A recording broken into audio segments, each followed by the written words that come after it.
9:03. Well, That clock is fast. it is fast. It's 8:59. It's 8:59. That's what I got, but I always go after that. So.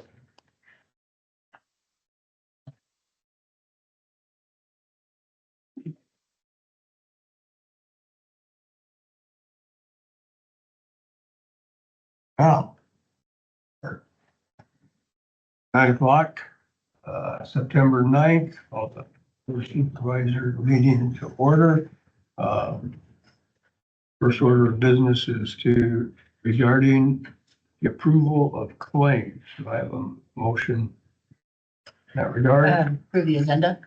For that, yeah, excuse me, the that's right. agenda.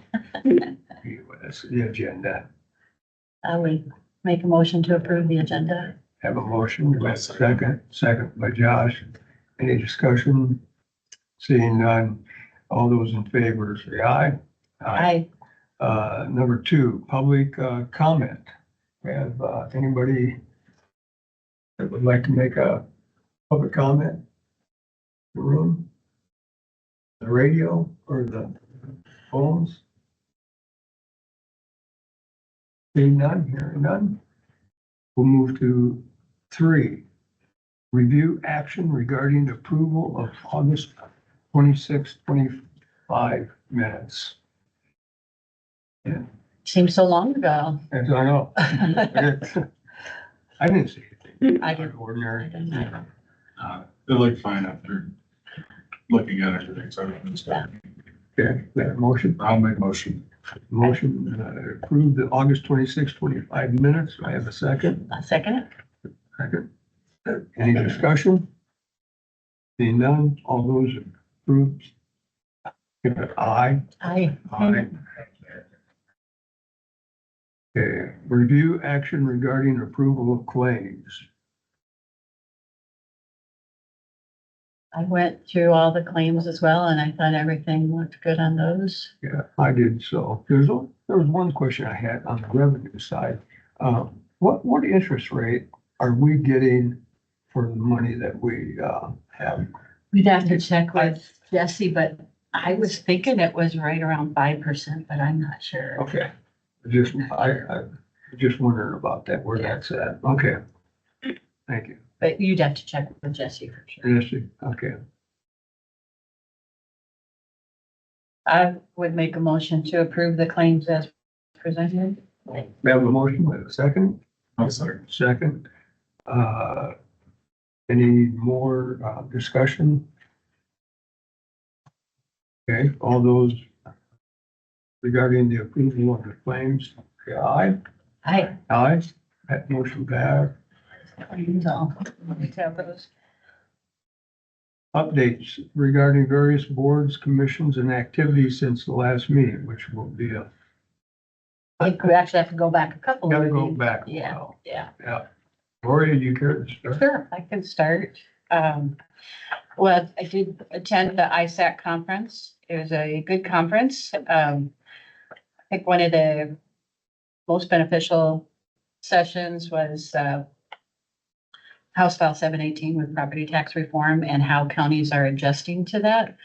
And, it was interesting to hear what other counties are doing with, doing, across counties, doing 2080 agreements and, sharing, like, well, just seeing Adam in here, there's, Franklin and Hardin County maybe share a natural resource, like our hiding rooms kind of person. I, think those things kind of happen through attrition maybe. Considerations of, do they build a new jail or, send inmates somewhere else has been, some that are pulling their inmates into doing a 2080 with other counties to share resources that way. It was a good event. I think that it's something, and actually, on one of our agenda items here, I think we have to talk about it as well. And so we need to be cognizant of how we're going to be transit. We can't keep doing business the same way, and that was the message that we were getting from legislators at that meeting and our legislative liaisons. And we need to You think about that at every meeting that we have, but what we're doing and how we can transition to something different because we need to. Yeah. I hope we have options. Yeah, yeah, You know, 'cause a Yeah. lot of times yeah. it looks like you're backed into a corner, you know. There was a meeting after the ISAC conference one evening with the 9 county lawsuit for Iowa Utilities Commission or Iowa Utilities Board. And that was a very interesting meeting as well. Let's see, outside of that, I attended a foster grandparents meeting. They're working on some fundraising events. Right now, their federal and state funding looks good for this year so far. And, but they're not sure what's gonna happen with, they expect they'll probably be hit with some federal dollars not going that direction at some point. So, trying to plan for that. Had an area development court meeting. Of course, you know that they had taken off the agenda item with the Summit Carbon easement. That came off because they had not gotten any opinions from the attorney reviewing the documents. And so that came off the agenda for that reason. I did a tour on Labor Day, actually. Did the tour, which I believe you two maybe have already done with the karst topography. That was a good activity to go through with that. Well, you and I both attended the Ehlers and Cooney training for ADA, FLSA, and FMLA. I've also been working with the attorney on some HR matters that we have going on. I did a presentation with Morgan at the Charles City Community Center. We tag teamed it. I kind of talked more about some of the historical things, like from the, late 1800s, early 1900s, having 5 supervisors by district to, I believe it was in the 60s, transitioning to 3 supervisors at large, to the process that got us where we're at today with 3 supervisors by district. And then Morgan took it pretty much from there and talked about the 2 elections coming up here. That was nice opportunity to talk a little bit. It wasn't a huge crowd.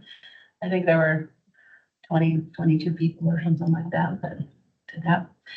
And last night I missed the NICOG meeting. I had an event at the miniature golf course, but I was gonna sneak away from that and chime in at 7 o'clock. Next thing I looked at, it was 7:40, so I missed it. So I didn't even get a chance. I think you're my alternate boy, but I didn't even get a chance to call and say, hey, you want to do this one for me? Well, I missed it, so feel bad about that. I've done that. Yeah, easy to do. Yeah. That's all I have. Okay, Josh? Yeah. As Gloria mentioned, I toured the karst as well. Was it Derek Straube? It was very, very interesting. Prompted me to add that to the list of research that's going on and trying to see, get all the information that I can. I'll make it bags more in looking into to see, if any potential issues that could arise. But he said it was interesting, very eye-opening. Yeah, I wanted to talk of when we get to Adam's stuff, talk about the sinkholes in the right-of-ways too. Yeah, there was quite a few that you were seeing of the development dish lines and everything else as well. So. Well, yeah. I go back, I gotta keep this all in order here.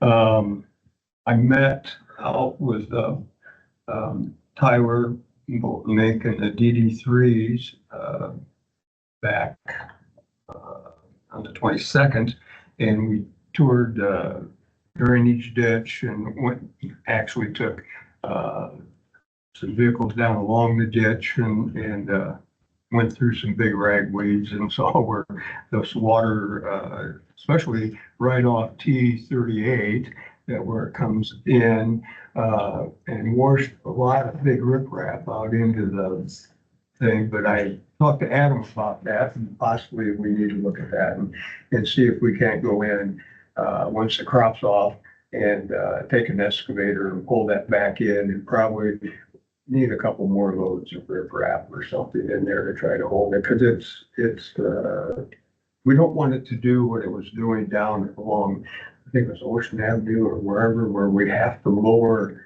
the culverts, because the water goes down, swirls, and then it gets to the bank and erodes the bank. So, and we talked about that. That's, got to be done. And Adam put up some reflecting signs for me that we're just so close to that I'm scared somebody. I mean, it's right there dropping off in a big ditch, but Adam took care of that for me. And yeah, and we just discussed going forward what we need to do to control the weeds, and then I think it was recommended that we wait 2 years at least to control the willows on there once they come up. And also I was reminded and need to follow up on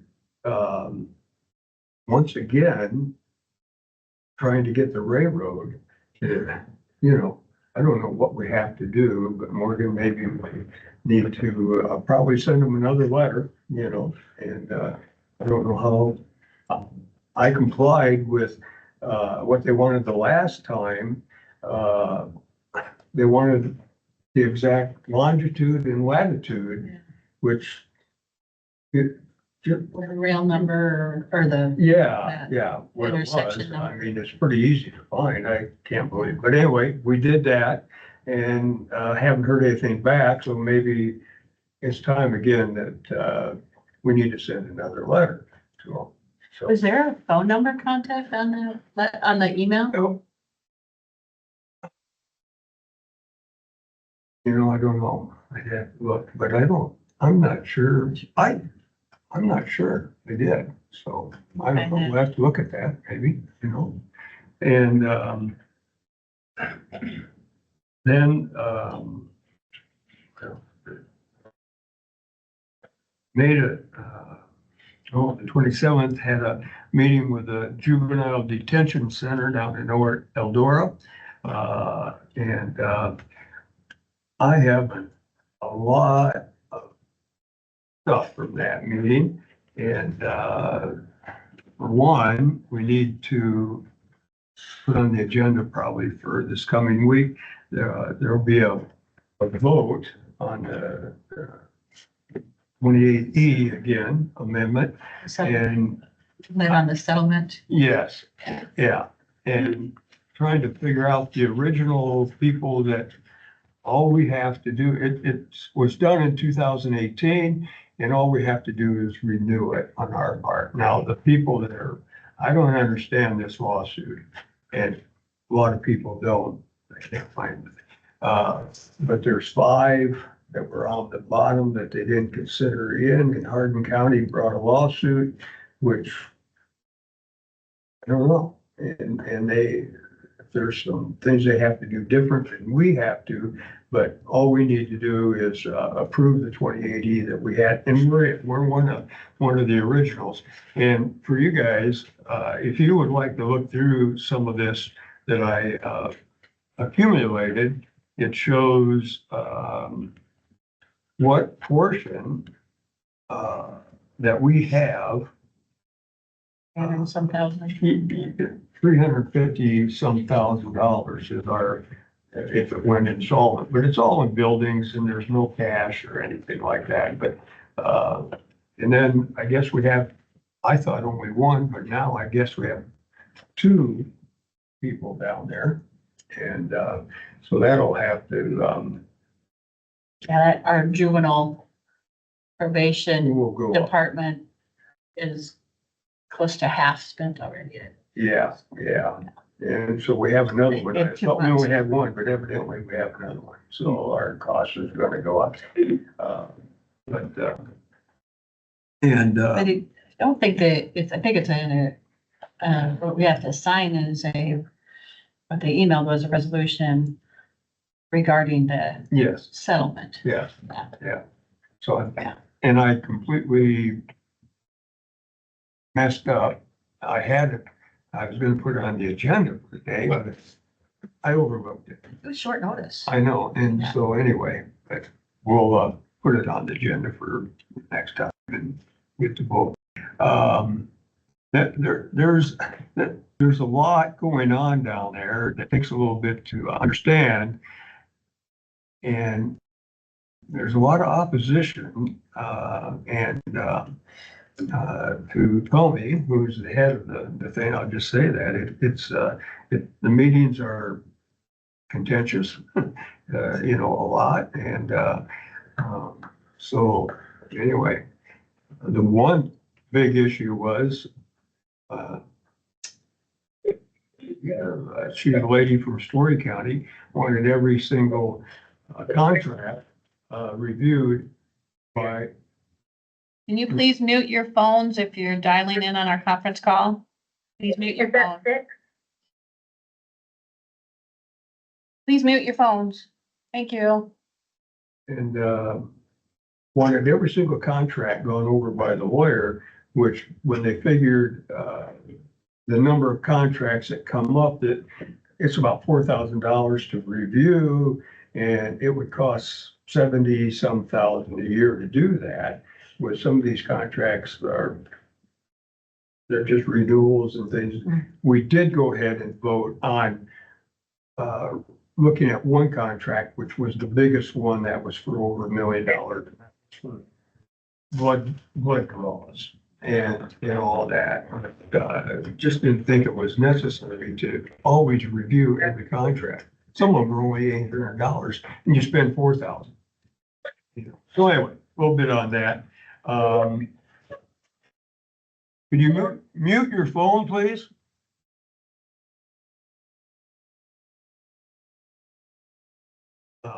And then, Good to you. makes it short, I also, meetings that you and I attended. English early child- program. Yeah. Yep. Tuesday, and then we had a department head meeting, training Wednesday, which was good.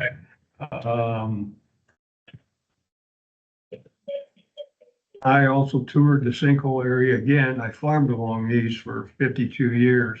But since you two were out at the sinkhole area, a neighbor got a hold of us and found 2 new ones. Really? Yeah, in the ditches. There was one new one when I was You were out there? there from, Yeah. you two had been out there. So that this is really something we're gonna have to look at here again, because I feel, when I went through mediation, I think at first we're looking at 1,000 feet setbacks, and I went with, compromise and went with 700 feet, less than that. But I think probably, quite honestly, not being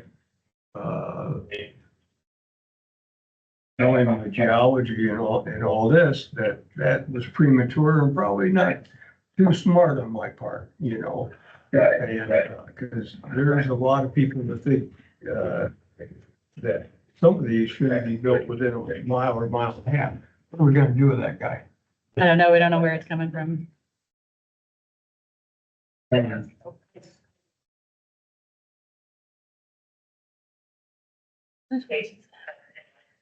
Can we just mute it? Screw up They everything. can't hear us. So. In their interest of county government. And Brandon? I don't know that we have any items on this list. Yeah, I don't know. so. Could you mute your phone, please? Yeah, this isn't working. Yeah, okay. We'll turn them down. I don't know if they can hear us, Yeah. but we But can. anyway, there's a lot of talk that, these, when you see them in the ditches and these opening up and then the ones behind Martha Strawberry, that's huge. Yep. Yeah. And Well, you gotta realize that they're out in the fields, you know, they're not just in the ditches and everything. So, we really need to, go back and look this over again. And, something new all the time. And I was remiss probably, and, Probably getting a little deep into it, okay, I think, maybe. Yeah. So we have an agenda item. okay, we need to maybe, put this on the agenda to come up. Thank you. And this probably, yeah. And I think, oh, that's enough. We'll go on. We'll go on. We got a long time. I forgot to mention, if any of you are interested, I attended the foster grandparents, but they also have an event coming up on September 12th, 12 to 2:30, that supervisors are invited to if you want to. What's that for? Foster grandparents, it's their, the AmeriCorps Seniors Foster Grandparent Program. Request your presence at our 60th anniversary in the USA. So it's AmeriCorps Foster Grandparent Anniversary, That's what time? 12 to 12:30. Where? At the foster grandparents office, 705 3rd Avenue. It's inside, it's out beside Lutheran Church. Sorry, that's what 705 3rd is. It does say RSVP by September 5th, but I didn't just realize that right now. But I would bet if you're interested, go ahead and So it's 10?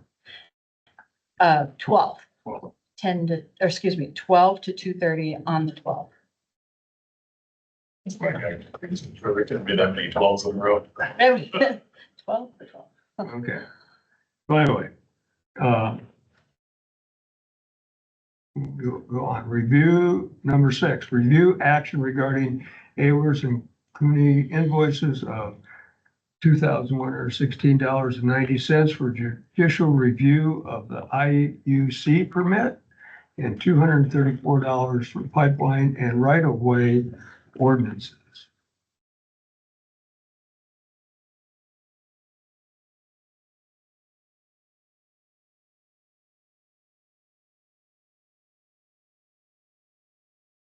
Talks about it. Thank you. It's, ongoing thing. We are a part of it, the invoice is for our share. Our share of that.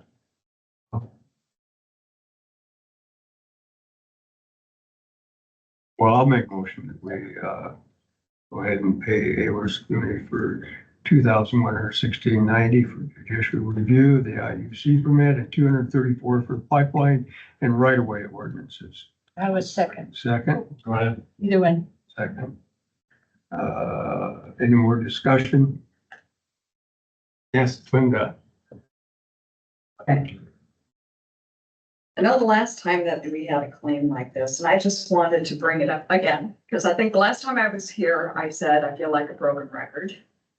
So here I am again. Total amount, thank you, Auditor Montaigne, for giving me this. So I just want to make sure that we're being transparent to the citizens of Floyd County as to how much money has already been spent to date to Ayers and Cooney for all the work that's being done. So what I was provided yesterday was $84,316. It's quite a bit of money going to an attorney. And we still don't have an update from the board as to where we're at.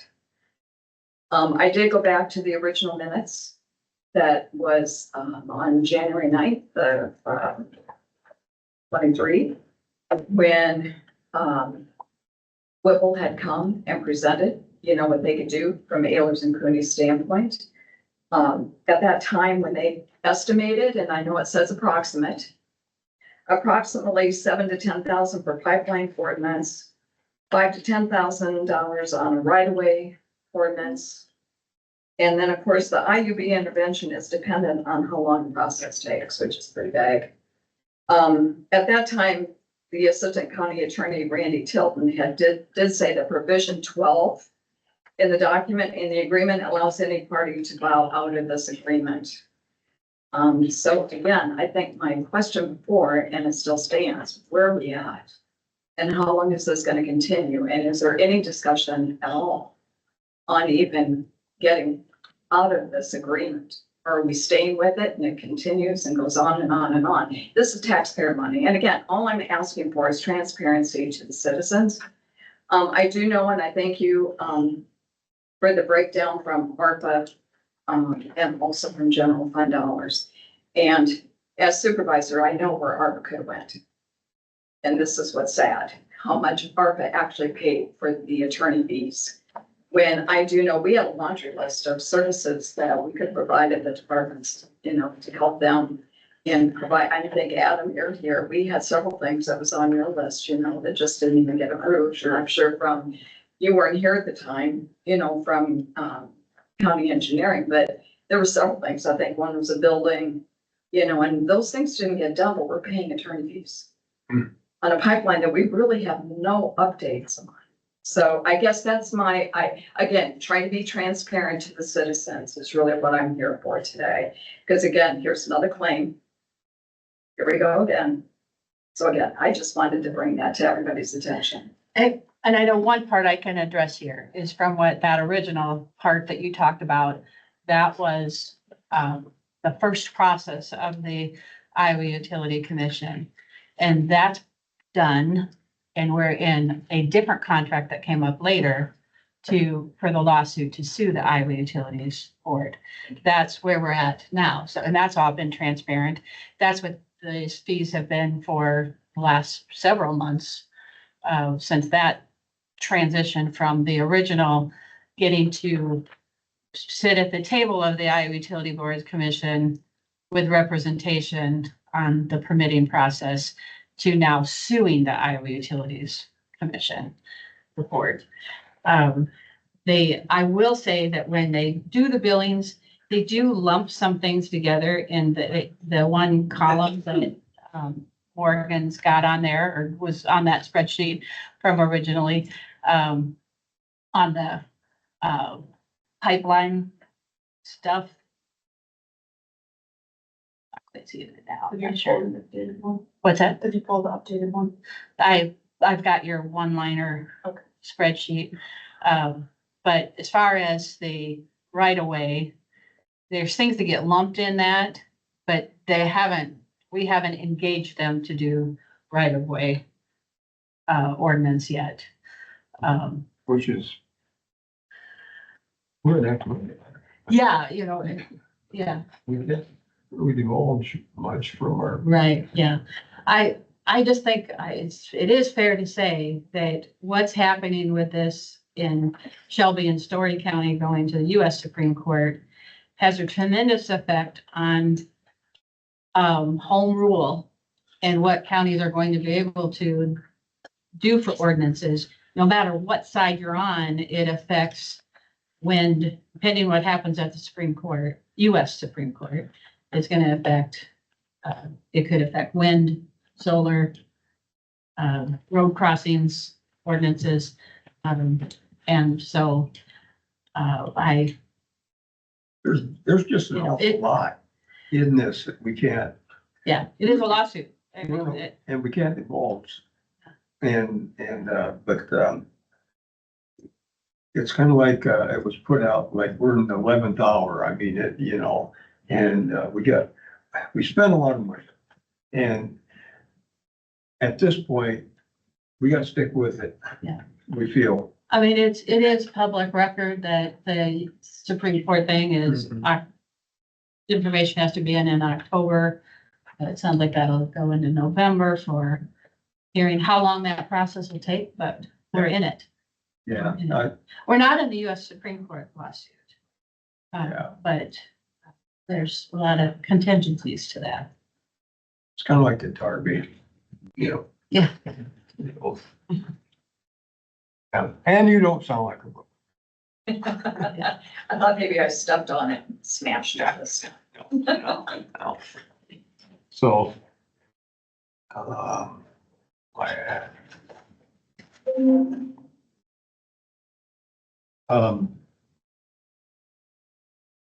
I think I made a motion, have a second on I think we, And did we what- vote on Have a motion, a second, but no vote. no vote yet? But no vote yet, so, we need to, we don't need a roll call, I guess. No, just, So, all those in favor of, the motion? Aye. Aye. All those opposed? Pass. Okay, you're up. I'm patient.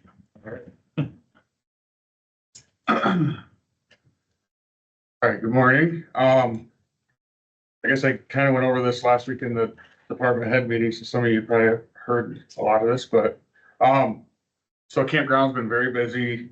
Revenue should be up. We're gonna be closing in about a month as far as the campgrounds and those areas, so we've got to get a final report on this year's revenue. We've been busy out marking our boundaries.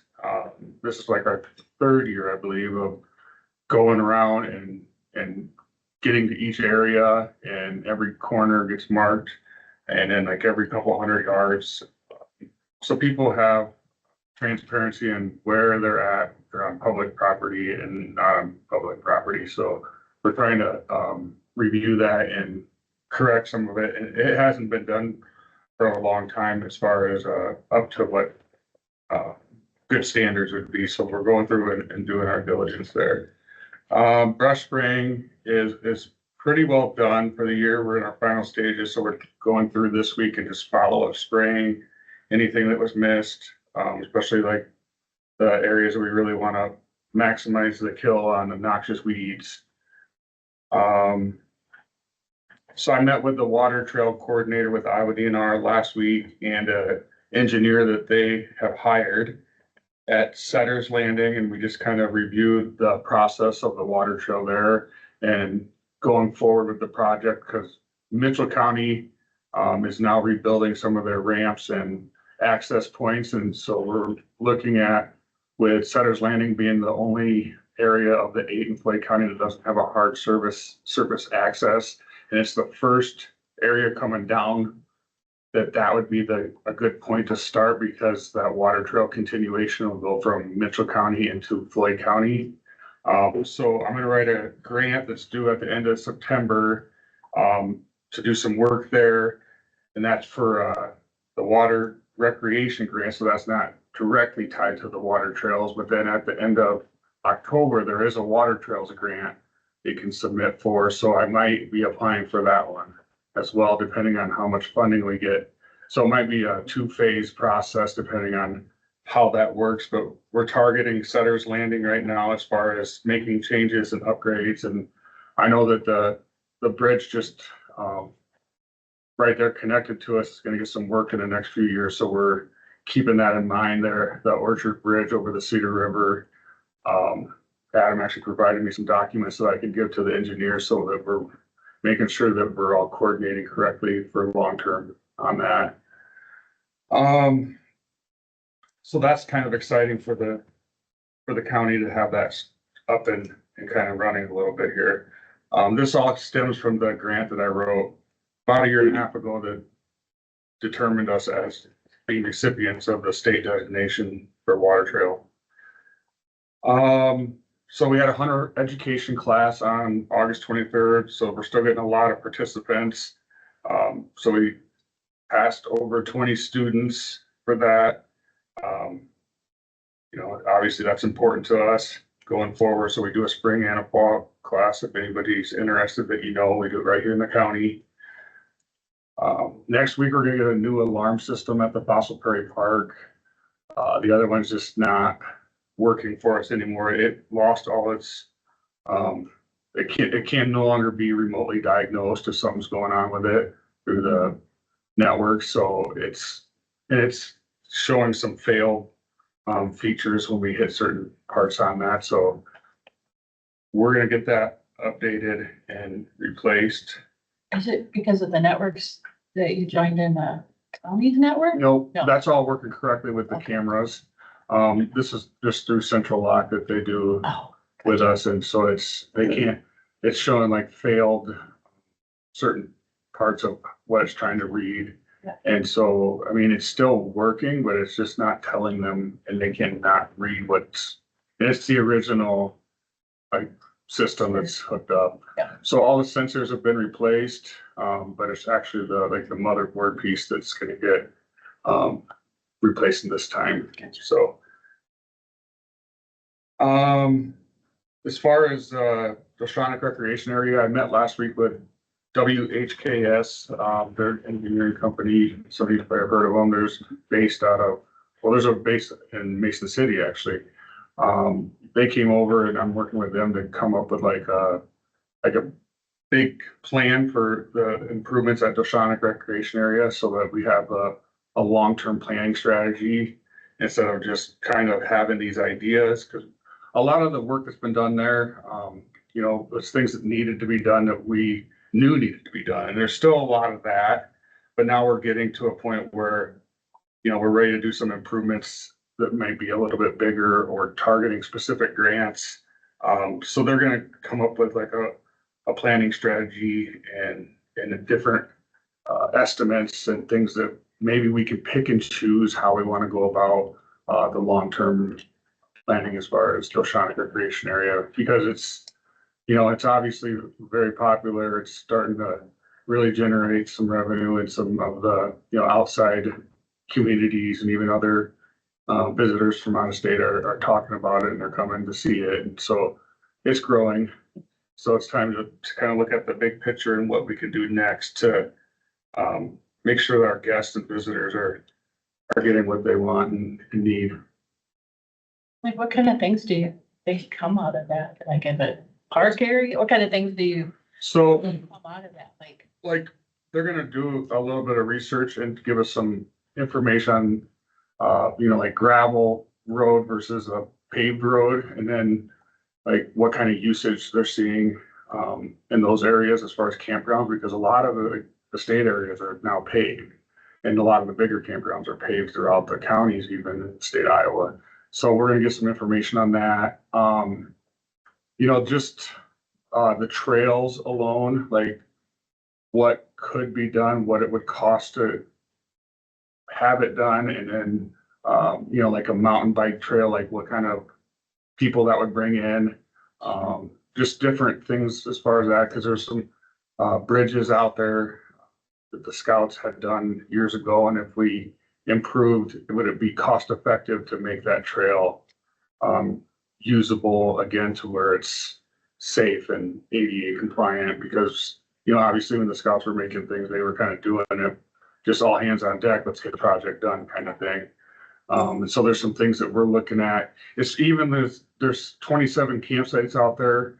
17 of them have septic, and then all of them have electric and water. But what would it cost us to get these last 10 going into that leach field? You know, just there's a lot of little intricate parts that I told them about, so they can take all that and look at the big picture and see where we can put some money in and get the most revenue back. And then 5 years, 10 years down the road, what are we thinking for planning? Rather than just kind of picking this and picking that apart.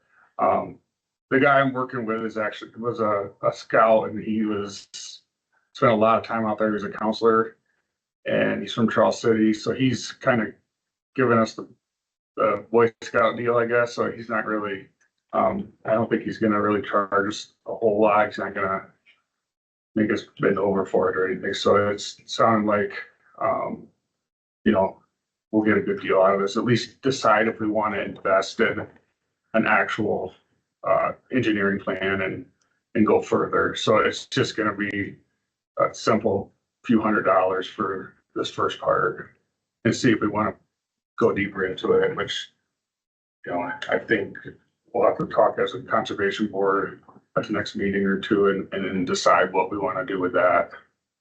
But those new electrical spots that ARPA dollars paid for, what's the usage been over It's this? been really high actually this year. So Labor Day, we actually had Jason, emergency management, come out and fly the drone just to get some pictures and images. So when the campground was in full use, so we had that for marketing or even to show you guys, hey, you can see here's last Labor Day, we're full. And so you know, we want to have that, documented. And again, I think it'll be a advertising tool to show that, you know, this is a place where people are coming. It's popular. Yeah. So we had him come out, but yeah, it's holidays, it fills up and spills over, and Ackley Creek pretty much spills up as well there on the other side of Marble Rock. You know, a regular weekend, you know, there's anywhere from like 10 to 14 out of the 27 are probably used. So it's about half capacity on an average weekend, but holidays, it's people are fighting to get spots. When does it close for you? What's that? When does the camping sites close? So it'll be the second weekend in October, so it's like I think the 12th or something like that will close. Sounds right. So, yep. Yep, so then we'll close it up that week after. I mean, we have, if the weather looks really favorable and people are asking, you know, we can extend it a week or two, we've done that. But we always plan for the second weekend in October. Just because we have to winterize and do a lot of odds and ends just to get ready for the winter. And we've had snow at the end of October. Yeah, yeah, it changes quick, so we gotta look, you know, pretty closely at it, because I mean, if we only get a couple days to get it winterized, that's not enough. We need a full week almost to get everywhere and everything done, closed up. Yep. Okay. Oh. Anything more? And you have a meeting. Oh, yeah, I should talk September about that. So, thank you. So, yeah, August 23rd, we're gonna have a river trail. September. Sorry, September 23rd, thank you. September 23rd, we're gonna have a river trail meeting at the community center. Basically for anybody who's interested in the river at all. Obviously, we're trying to really hit the paddlers and even fishermen or any river users, tubers, kayakers, canoers, but basically we want the input from the public. The individual that I'm working with, that's the engineering company that the water trails team has hired, is gonna come and discuss some things, and I'm gonna be there to, you know, make sure that we're hitting all the points that we want to hear too as citizens. I don't know how many people are gonna show up, but if you guys can help us get the word out, I can forward you that, or Yeah. sounds like you might have that Yeah. Did advertisement. you all get that? What's Or the time again? I think I sent it to you guys yesterday. Yeah. The flyer. 6 PM on the 23rd at the fairgrounds. Maybe maybe I only sent it to you, or and I haven't included. I can't tell necessarily. I just emailed it to all of you. And Oh, yes. it is on the website also, on our county website. Yeah, we did move it. Yeah, thank you. Yeah, It's at the fairgrounds. Yeah. Yeah, but I originally had it set up at the community center. Sorry about that. yeah. And And I just started getting the word out yesterday, so I haven't really talked to anybody about it, but we did. We have it scheduled and all set up now. Bob, that's probably something that could go on that kind of calendar, couldn't it, in the paper? Or maybe calendar? I think it is, Okay. I can forward you. and there was an article in today's paper. Perfect. Yeah. Good. Great. Good. Yeah. Awesome. Yeah, so that's gonna be exciting. Yeah. We're gonna hopefully get some input and, you know, just kind of get people's ideas. And then there's gonna be a follow-up to the people that attend that, to just, you know, get some more information from them about what they use and stuff. So, Good. Thank you. That was very good.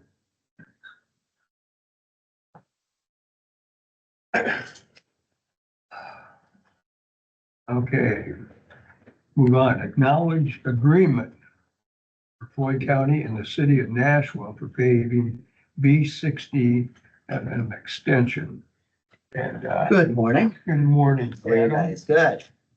This is This is for project B60. We are currently in the process. 1,700 feet. Yes, there's part of that road that's actually within the city limits of Nashua. We've contacted Nashua and spoken with them, and they have agreed to reimburse us for 50% of the cost of redoing the road within Nashua. It benefits Floyd County, benefits Nashua. It's a good all around, I feel. And Lori just wanted to bring it up to the board to acknowledge that we agreed to that. Do we need some sort of an agreement? I see They we, approved it Nashville. yeah, that was in that extra attachment. It wasn't in the first attachment with our agenda packet, but Morgan sent it later. But he didn't know if there needed to be anything more formal. I don't know if we need to have anything more formal for this. Okay, So. Okay. It's just a simple, Yeah, we'll pay for it. We'll send them an invoice, they'll write us a check. Gotcha. sounds good. Okay. On that, okay, number 9, no pay Well, I increase. don't think he's done What? yet. What? That What? was, yeah, were you done? That was. Okay, oh, yeah, with that one, yeah, sorry, Go ahead, yeah, sorry. you're fine. I thought maybe there was You're giving me a heart I'm attack. still here. more there. Sorry. Okay, I think we're ready now for number Go for 9. it. The- Yep. Note the pay increase for secondary road employee. Yes, Joseph Hammond has been with our department now for just about a year. Per the union contract, he is due a wage increase as of September 16th. And that doesn't need any.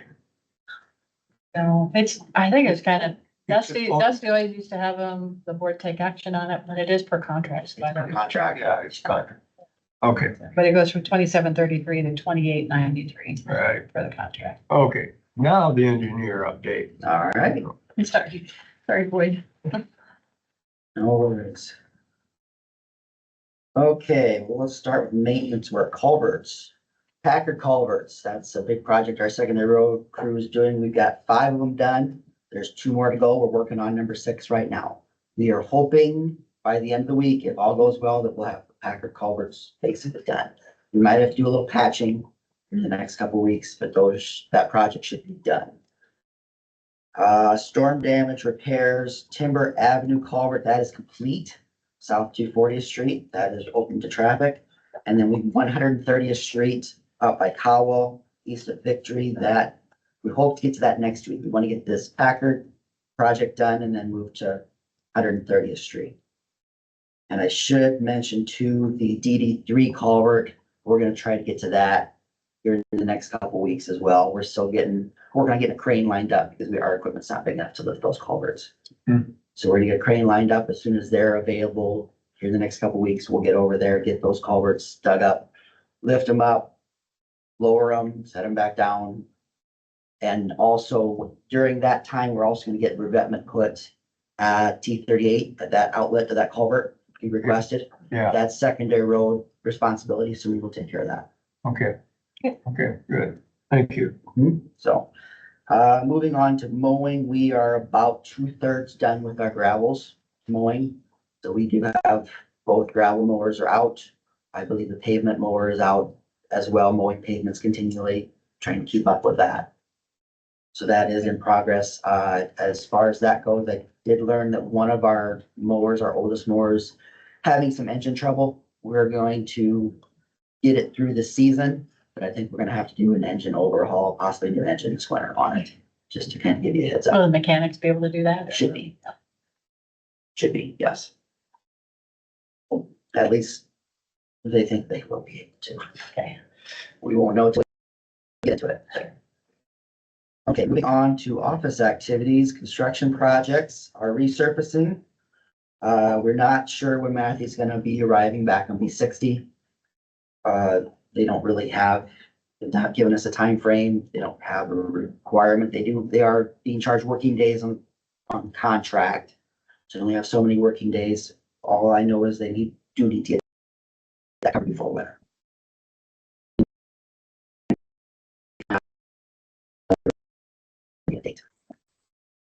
Kingland Construction is currently working on Rockford Shop. Foundation's done, walls are erected, and today they're setting trusses as we speak. Actually, I was there this morning.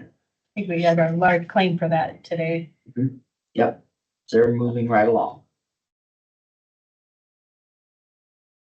Let's see, and Boyd, you mentioned the other resurfacing for Heartland. We're not sure when they're coming in yet either. They told us that either. It's one of those things they could call us tomorrow, say we'll be here next week. It's one of those projects that fit into their schedule as they can because they're so close to their central plant. Their paving crew a lot of times will come here while their mobile plant's being moved. And they'll just fit it in our projects as they can, Makes sense. so. Saves money, right? Which is why we get so good prices from them. Yeah, yeah. Road painting, Vogel Traffic Services completed mainline painting. And they're gonna be working on, I think, they might currently be working on the stop bars and symbols. So that project's wrapping up too. That takes probably a week or two to get all those stop bars and symbols painted. I did want to touch on next year's construction projects, just a little bit, next year's projects. I know I mentioned I want to get one more project added to the budget. I'm looking at Rotary Park Road. I wanted to run that by the board before I really started design work on it, make sure that was okay, that I tried to add that project into the What was that again? Rotary Park Road. That would be just north of Charles City. It's, I believe, the Seal Coat Road. We were doing a little investigation, see what's actually there. And to see, Yeah, that's when Adam asked if we do any project. It's a larger project. that road is in year 5, in the 5-year plan. We would have to move it up to the current year to let it. We're looking at investigation, see how much it costs to redo that road and see if we get it next year's. But I want to bring it by you guys. The other one to bring by, it's not officially, officially programmed, but I wanted to start working on our spring shop and get that one going. We are looking to see if we can find a property that might be more suitable, maybe more in the outskirts of town, not so much in residential areas. If we can get that done, we might try to look, we might actually come out ahead if we can get that done. If we can buy a vacant lot and then sell the current building. I'm hoping that maybe we can come out ahead. If not, we'll just have to tear down the current building and build where we're at. So we're looking into that, but I wanted to run that by you guys, make with next year. Just help keep us informed How about it. big a area you need? I mean, Not huge. I don't know, we even need an acre. So I mean, if we can get. For county ordinance, be an acre and a half. Yeah, I mean, if we can get a 2-acre lot or something, maybe we'd have some room to store some material there as well, which is always something we're on the lookout for. So we're doing a little look on that. I don't know if we'll be able to find anything. Property is hard to come by, but we'll do some investigating. And North Springs. There isn't any spots that you have anywhere where we already have like a, where you can dump gravel, store it or anything. Not that I'm aware of, not in that corner. Something that we could use. Yeah. So the only place I know that we can really store dirt is out here at the corridor quarry, the property that we own, just outside of town, or at the shop, CBTC. Okay. So. But yeah, Norris Springs will not be as big of a shop as what Rockford is. Rockford was the biggest shop we were planning to build. Nora will be a little bit smaller. And when he asked for, do we know of any projects? I don't know if you guys gave him any, but Rotary Park was one, Underwood was another one. Yep. And a lot last week. yeah, and then Underwood is a little bit more than what I've got. And that one's going to be probably FM funds. That one's programmed for just a couple of years out. and then also just the viaduct here with some noise, but maybe in a 5-year plan for that as well. Yeah, I might look at that. I don't know if it's ready to be in the 5-year plan or not, but I can look. And if it's the bumps that I'm thinking they're right at the bridge, I don't know. There's a lot we can really do with it. It's good on this side. It's just bad on that side of the viaduct. On the far side. Yeah. Okay. Yeah. I'll look at that maybe a little closer if I get a chance. I look at it that way. And They do the bridge over by Niles Corner this year too, right? Niles Corner, that would be let next year, I believe. There's 2 bridges there. Yeah. Yeah, I think they're gonna be let next year, I think next summer, but don't quote me on that. That's part of the big grant that we got. We haven't gotten agreements signed for that grant yet either. I know Joel over in Fayette is trying to get a couple projects let in November. I think he's gonna have to push it back a month. We don't have agreement signed yet. But it's moving along in the federal process. So it's not stalled by any means, but it's just takes time Slow. Right. with everything that's gone on. So, moving on to office schedules. I will be at training tomorrow, so I will not be in Floyd County. And then next Wednesday, I'm off. And next Thursday, I've got a meeting over in Spring Valley for North Iowa County Engineers. So, any questions? I was just gonna bring up, you know, we've all done this tour of, karst topography and sinkholes. And one of the questions came up was if the county learns of sinkholes in the right of ways. Before I went on the tour, I did a search on all of our minutes, just for a search for sinkholes and karst and I was able to tell them that I know that, we, at different times, there was a couple times where there were projects mentioned when Dusty was the engineer, where they came across a sinkhole on a project and they had to, you know, do some remedy work or workaround or however, that kind of thing. They asked a question, what do you guys do anything with sinkholes? And I said, well, I'm sure you're not driving around to see if there's sinkholes. But if there is a project area, because of that, what I found in the minutes, that they've had to address sinkholes in right of way areas. But anyway, the follow-up question to that was, if you learn of a sinkhole in a right of way ditch, do you do anything about it or not? It probably depends on if it's causing a problem or not. I'm not familiar with sinkholes. I haven't really run into it here yet. Maybe you could get a tour if you would like. Yeah. Yes, it might not be a bad thing for me to do. You know, this, I did It ask. sounds like it might affect us a little bit, but I'm not familiar with sinkholes. My guess is if it caused a problem, fill them in, but I'm wondering, like, in the right of ways, very quickly here, so we can move on, that if, perhaps we note where they're at, you know, we could do that at least, and then, so we have a starting point to look at, because these things, tend to grow or whatever, you Sure. know. Yeah. And, I mean, with so many of them, after you dig the dirt out for the roads that happen in our right,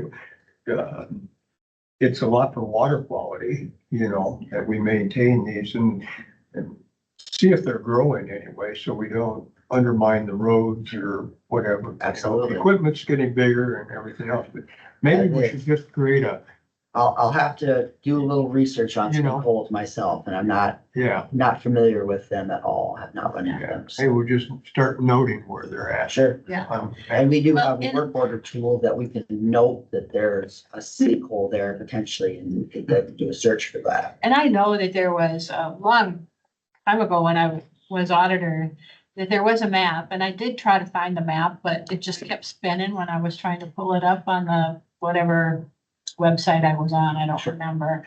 But I just wondered if there is a reporting mechanism for DNR or EPA or anything, and maybe I'm not. Jesse knows something about it too, I don't know. But I did offer the two of them to go with me, but I ended up going on September 1st, Labor Day, and it was kind of short notice, and that's perfectly fine, they both had plans, but it was kind of interesting to see it if you're not familiar with it. Sure. I'm sure Derek would take it. And you even told me once your home farm had a Yeah, sinkhole. it is, they call it a front yard. So, Okay. Yeah, we'd definitely be interested in kind Yeah. of learn about them, take a tour. So well, we need to, I think, so. Yeah. That it? that's all I got. Good. You guys- We're moving on. Thanks. Okay, number 11, discuss the drainage district number 1 willow treatment. Yeah, I had right there. In a previous meeting, you guys approved the quote for them to do it. However, it was brought up, by one of the supervisors talking about spraying weeds and trees, even though it's not an open ditch. So I reached out to the gentleman who's spraying, for some clarification. So this item is on there just to have you guys discuss and reaffirm that you only want willows sprayed at this time. Yeah, I think that was, maybe some miscommunication on my part, that my intent was weeds for drainage 3, Yeah. not district 1. Yeah, Yeah, because then that's what it was scanned here, where the blue, was discussing weeds, but the pink is where the willows like. need to Yes, really- needs to be. And there were willows growing the pink part. Just the pink Yeah, part just down is, there, but yeah, not up and over, that's not an open ditch. It's not. Above the, my understanding was there was like, That blue part, that blue that there, yeah, there were some willows growing. But that I wouldn't be was not- surprised if there's not willows growing in that area as well, because that's where a lot of the clean out issues were. the quote is only for the pink. Okay, Okay, but I think it's our responsibility as trustees is to have a tree management program. yes,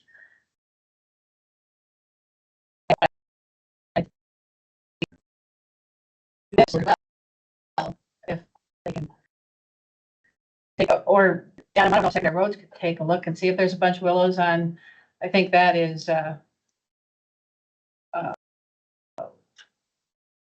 Underwood and,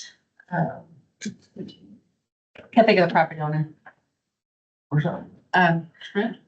No, Dan Schmidt's the one that's been doing the calls, but this is on, I'm at the grocery store. Hang on, I can, Is it? that was where there was major issues, but both of that's those not- that's areas. not an open ditch, right? That's just over a main It's tile. all- It's My not, understanding, but this is not in the open ditch. but it is District 1. It is District 1, Okay, I Yeah. need to look at that then, it, you yes, know, some way, somehow. So you want him to look at that when he sprays Yes. the if pink you- on the map, have him, if he sees willows, to go ahead and have him spray. in there? absolutely. Oh, I yes, think we yes. need to Yes, That if he does spray anything in the blue part, it will go over the quote. understand Yeah. that, Okay. but I would assume that he's got it listed here as a, if applied. No, Drainage District 1, he's got a set cost per application, $300, and he's got, per mile district, yeah, yeah. So if it's another, you got 300, so I'm not sure how far that is, but if that definitely District 1, it is definitely yeah, District 1. and it's just not open ditch, but over tile, we have to spray those so those willows don't clog the tile. Lickendorfer's property, is who that is. Lickendorfer's, Louis Lickendorfer's. I know the resident that lives in the house in the backside. I didn't know who owned that property there on the side. So, Yeah, I mean, this hit definitely needs to be Yeah. addressed. And that's the bigger picture of all of this is I don't know how all of this goes with. If we are going to be good stewards of this and do these spraying of trees and drainage districts, how do we implement this? Because we have 40 some drainage districts. I And don't know. It's kind of, for now, let's just concentrate on this one. And, but you're right, we should get some set policy or some way to review these. But for now, we're gonna, if there's willows on that, they need spraying, And okay? not weeds. And not weeds, right? It's Yeah. too late, it's too late.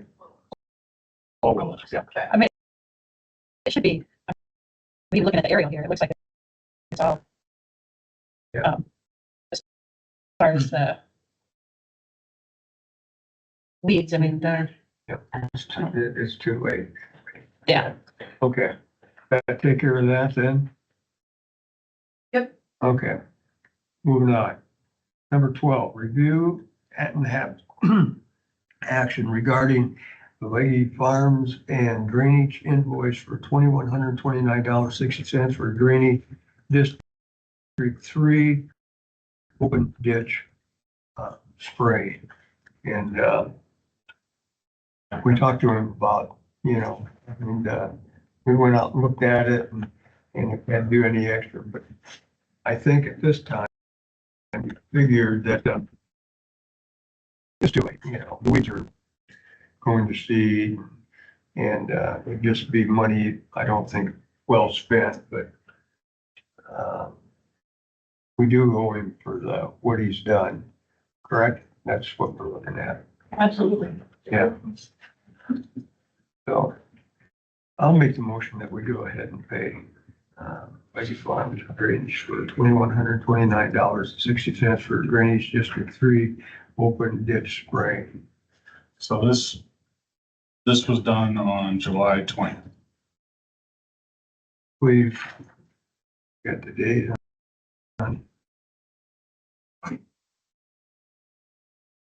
So it's got July 20th on the invoice, Yeah. but from I what think we've it- heard from people from I think it District was 3, before that, wasn't it around the 4th or something, or? where we heard from the guys in Drainage District 3, they said they didn't notice anything sprayed. That's why I was curious. You could tell, I have pictures that show you could tell that they were sprayed and that they were dying, Well, we but they went- were just so big that Well, I toured that. John, you were there that day that we toured that, down along there. And, yeah, I mean, there was a lot of dead, giant rags, but also the berm or field is the farmer's responsibility, and there was some that was, should have been sprayed, but it's outside the drainage district 3. I mean, it's the farmers, need to take care of that. And then the only other question, so application cost is based on saying. On the quote, it explains that for DD3, that it was per mile of the ditch.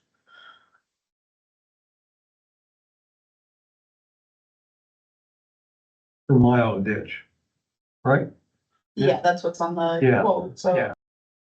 And comments, Yeah, comments over. 4.5 miles.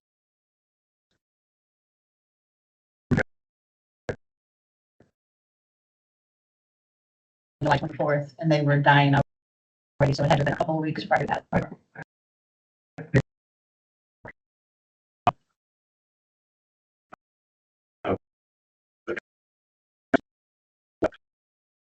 In your boardroom.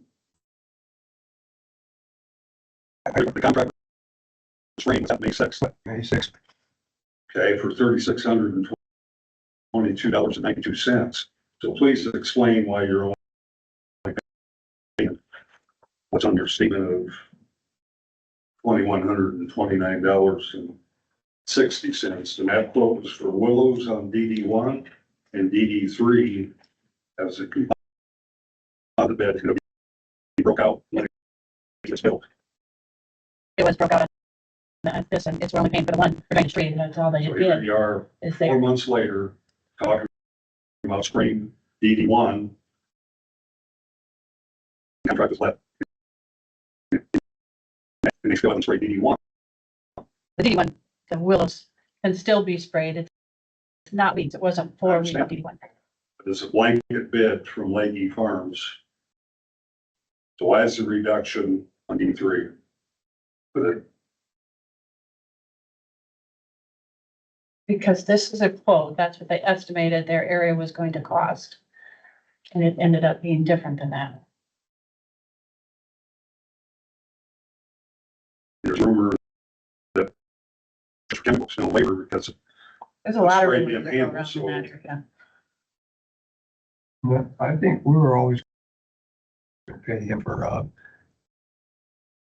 the cost of application per acre. I mean, there wasn't anything there that he was gonna do that for nothing. No. So, Yeah, there's a lot of rumors that go around, No, but this- they haven't been rumors that are coming from people at this table. came out of the auditor's office that they did a reduction because of the lack of control. I don't know if your volume's turned up on your system, but people were complaining the back. It's up. Did you turn the volume back up? If someone wants to make a comment. Long time ago. but I don't think there was anything about, lack of control and spraying with this gentleman, you know, and it is less.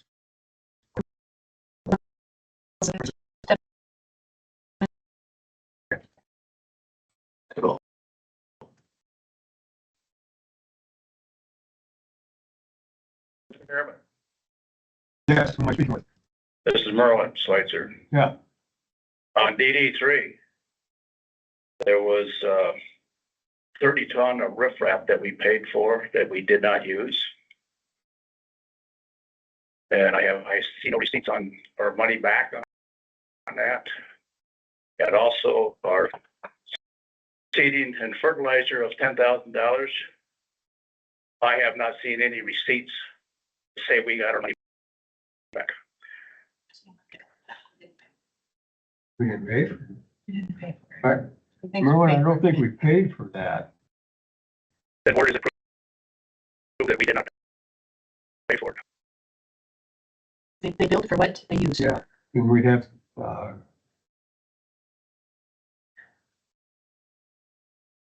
like to see the paperwork that shows that we did not pay for it.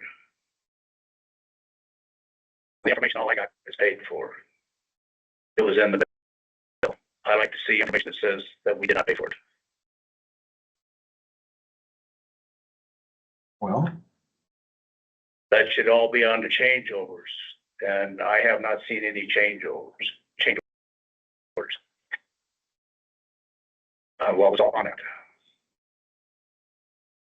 And you guys And provided. same way on the last bill we got, that was very vague on the tonnage of riprap and their tile extensions. Who knows if they put that many tile extensions in or where they went?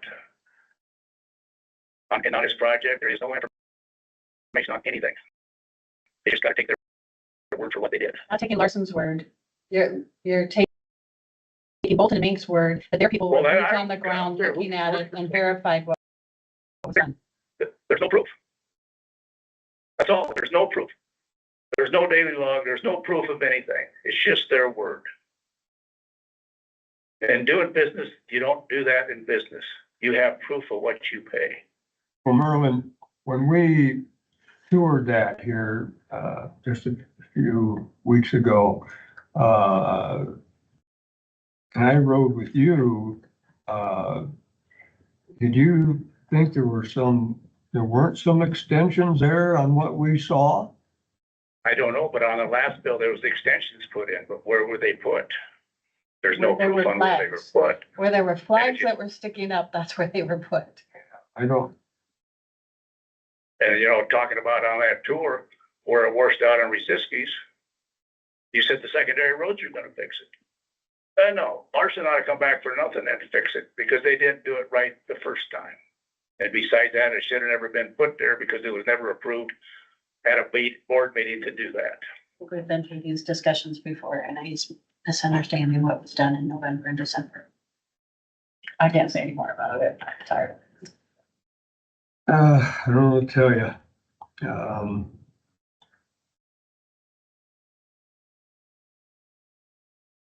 All we need is proof. Somebody come up with the proof, then we'll know what's going on, but there's no proof on any of it. Thank you. All the pay applications, the pay application, these are what everything that's done. Show everything that's done, materials, quantities, estimates, quantities, everything. This is on the bills that were paid to Larson Contracting, that Larson did the work, Bolton and Mink's people verified the work was completed. And then when Larson produced the bill, Bolton and Mink reviewed the bill, and the board of supervisors approved paying them. And that was. And these quantities were every part of it. Yeah, and so if he's got the bills, there's, I just pulled this one up from an email I had, but the auditor's office should have all of these with all these quantities, everything done And paid that for. are signed off by,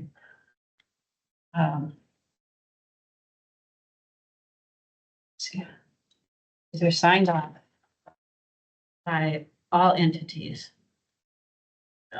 Okay, It's over here. Larson signs them, Tyler signs them. Everybody signs, but this isn't the signed one. This is the one that he sent, and then they mailed the signed ones. And the signed ones are what the auditor's office has. All of them should be in the drainage district file. and we could get copies of those. Yeah. right? Yeah, So- all the signed ones should be All the there. I signed- don't know what they've gotten, but they all should be in the drainage file. Okay, John, Okay, once again, Mr. Chairman, John Zimmerman. For the record, who is the drainage clerk for Floyd County? I asked it a month and a half ago and Lori stated it was Jennifer. Morgan backed it up. So who is the drainage clerk for Floyd County at this moment? The auditor is There's nothing responsible in for charge. the auditor is responsible for the duties. I'll talk to him, to you, not him then.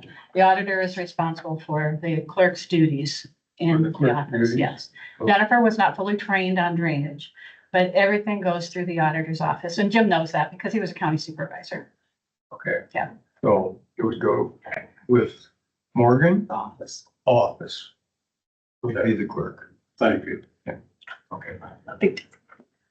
And, all the written records up till now can be gotten from the auditor's office, what we paid Yep. and signed contracts and what we put out and what wasn't, right? We don't pay a claim, I pay a don't see bill without a full claim. without full. So they're there. Okay, Morgan? Yes, and one, this is outside the scope of the agenda item for sure.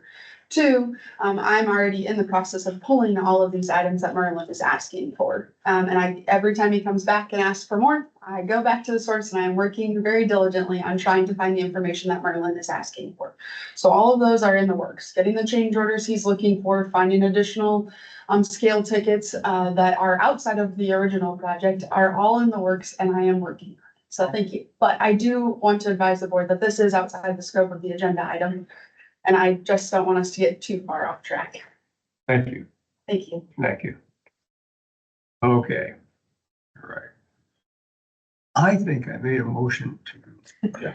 Okay. It was up to the second. It was up to the I was verifying the work was completed. Okay. Now have a second. Any more discussion? Did you second it then or not? Yeah. For a second. I have them in there. You Is that have okay? him? Yeah. Josh, second it? I Okay. just had the question. That was. Okay, thank you, Josh. All those in favor? Aye. Aye. All those opposed, seeing none, of course, will pass. Okay, we're gonna move on to, hurry here. Discussion, repairs in Drainage District 18. Did we get clarification on the boundary? No clarification on the boundaries. And I'm not sure, it's gonna have to go back to them to make the decision what they want to do, otherwise, if As they have to trustees, it's incorporate it, it's gonna cost a lot of money, Yeah, it's up to the trustee. We are the trustees for it. but we don't know what the boundaries are. No, and I just wonder if there isn't something with the grade of the land there or something that you can tell why they stopped it at that point. Yeah, it seems to be an odd. Yeah. I mean, but it must be a lay of the land. And I don't know if there was, just going out there, if there could be some, I understand. They don't want to spend probably $50,000 to have it reclassified and, check to see, do we have a good area? But that's our decision to make. But I do understand that. It would clear everything up if we did that, but I understand it. If there was a way that you could determine at that point right there, Mhm. that there is something that you can tell why it's not going clear along the road down here. There's supposed to be a reason, like I say, lay of land or something, that's the way it's sloping, whatever. And so if there could be some agreement that you could go out there and say, okay, we can do a contract for everything that's from this point on the land and contractor, this part west of there, the district is paying for, and the Mark IV site, you're paying for everything from that point along the road that needs to be cleaned out. That's the only thing to me, that it's two options that we have. We hire an engineer to study it, tell us if there needs to be anything annexed in. You're gonna probably have a $50,000 bill to do it and not get any work done. The $50,000 would go a long ways in cleaning out a ditch as well. But the If these district guys should were not be together. paying for any, I think what's clear in that legal is there's nothing that goes to that corner of the road. There's nothing that goes down to here. And this benefit on that 40-acre parcel is 11% or something like that It's really small. of the parcel. So it's not 40 acres. It's 11% of a 40-acre parcel. Or something like that, Who owns that? Forsyth, or Of course, Forsyth. owns that. Yeah, And They this stated he owned most. up here, who owns that? that I don't, I'm not sure, I'd have to look. Okay. Um.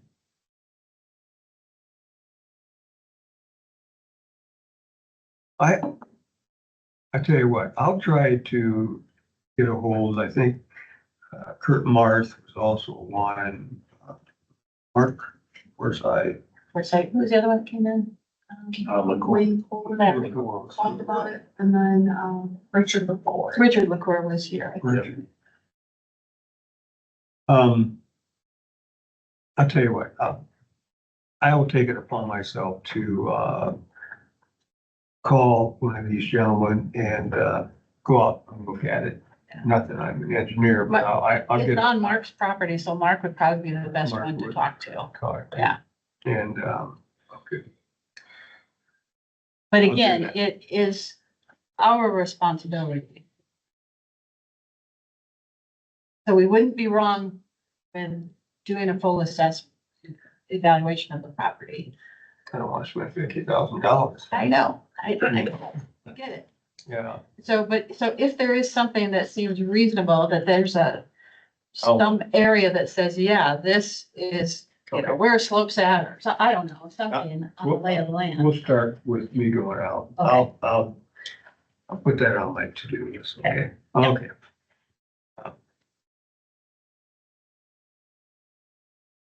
Okay. 14, North Iowa Regional Housing Authority Board update by Jesse Oldison. Jesse, you're up. All right, so as you know, I'm your You're the guy that representative. Took over for me.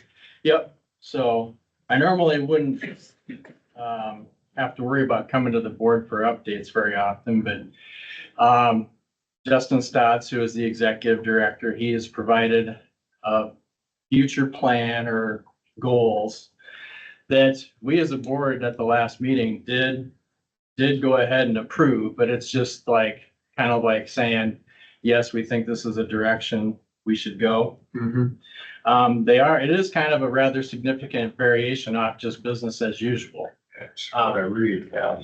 So the goal, like I said, no significant action has taken place. It's just that we as the board approved the idea. Mm-hmm. So to look at Clear Lake, an alternative location to have an office. So they'd be no longer leasing like they are in Mason City. Oh, really? Saves. And there'd be significant steps that would have to happen to get to that point. But then the other kind of significant change is to go from, see, NYRA owns public housing, and that is where there's approximately 10 facilities throughout the 8-county region, about 120 units. Those are where they own them. And then there's also the vouchers where the people that are low income, they choose their housing, they choose their location. And so it's kind of like a 3/4, 1/4. So, but Justin, he had recommended that based on what he thinks the future and how the feds are working, that the federal government would like to get out of ownership of housing and go towards more of the voucher process. It's not like I guess I wouldn't say it's a guarantee. It's more like you are forecasting, I guess is maybe a better way to look at it. And so I guess I just wanted to update the board so that when you see, oh, well, hey, the NYRA board approved a new facility and here is another tricky spot. In order to finance all these different ideas, some of the facilities will have to be sold. And 3 have been identified, one being the Rockford and then one in Britt and one in Algona. The people that live there would not be without housing in the long term. And I actually made a motion to amend the plan so that if Rockford was sold, that it would have to go to what's called project-based housing. And that way, because like project-based housing and public housing, it's kind of like guaranteed spots, whereas vouchers, you pick your location. So in a certain sense, there is some advantages to public housing and project-based housing. So I guess I just wanted to know if the board had any questions about that plan. It was the executive director's vision, but we did as a board make a motion and second and approve to go ahead and pursue that vision. So They thought that would just save more money, right? I mean, well, there is, when you talk about public housing, there's a lot of regulations and vouchers are in a certain sense easier. I'm really generalizing here. yeah, I know. But, and it's not necessarily bad to have housing in the private sector. And so what the director's saying does make sense to me, that if you look at how the feds work long-term, I could see them wanting to shift to private sector. I don't know how we'd ever know that. Like, we'd have to do the crystal ball thing to know how we would know that for certain. Yeah. So I know they would like to get out, the Well- federal government. Yeah, and Supervisor Jorgensen was served on there before you got on, and I know he brought to the table many times, with updates on activities that the Rockford property was talked about numerous times on being sold off. sure. And I believe that he was an advocate of that, but I mean, that's hearsay though, I believe that was his position on that, but it seemed to make sense from what I heard of all of that to get rid of that property. What I wasn't sure then, that's the only property that's in Floyd County, so does that take us out of the North Iowa Regional Housing Authority? Right. Yeah, that is like, I wish I could predict the future on how this will affect us as Floyd County, looking selfishly at it. They are looking at also, so the good thing about if we migrate to this public-private partnership, is that in public housing, you're stuck with the 120 units that are there for the whole 8-county region. It's called repositioning. So if we go into that plan and you get into the public-private ownership of the facility, of the rental units, you can get into where you can actually, I guess you might call it like a developer. You can go, and that is part of the plan too, to look at Forest City. And that's another thing. There's certain counties that have been described as what's called a thriving community. And I did not research what all is involved and why counties or cities are designated that and other ones why not, but. Charles City is. Okay. And that just as kind of an, oh, by the way, just to clarify that, of course, that Charles City is not even in, they've Correct. severed themselves out Correct. of the, and there's other areas that have too. The city of Mason City has, and even Riceville has. So, but I guess I just thought I'd Yeah, there's a lot. check in to see. You can't predict, but Yeah, but what did you say about what were you saying about them, their office? Yeah, the plan is, and it does make sense. I can see why, Justin's brought up a lot of ideas, and I'm sorry to keep name dropping him, but I mean, you have an executive director and you put them in that spot and you trust what they do. And so, They want. they are leasing a spot on Pennsylvania in Mason City. I think it's probably over $2,000 a month. Lease space. They do have 2 employees that are maintenance staff. And so, they drive their trucks home and so. And go to any of the 8-county Right. areas. And so, I mean, it would make sense to have a home base that's not just leased space.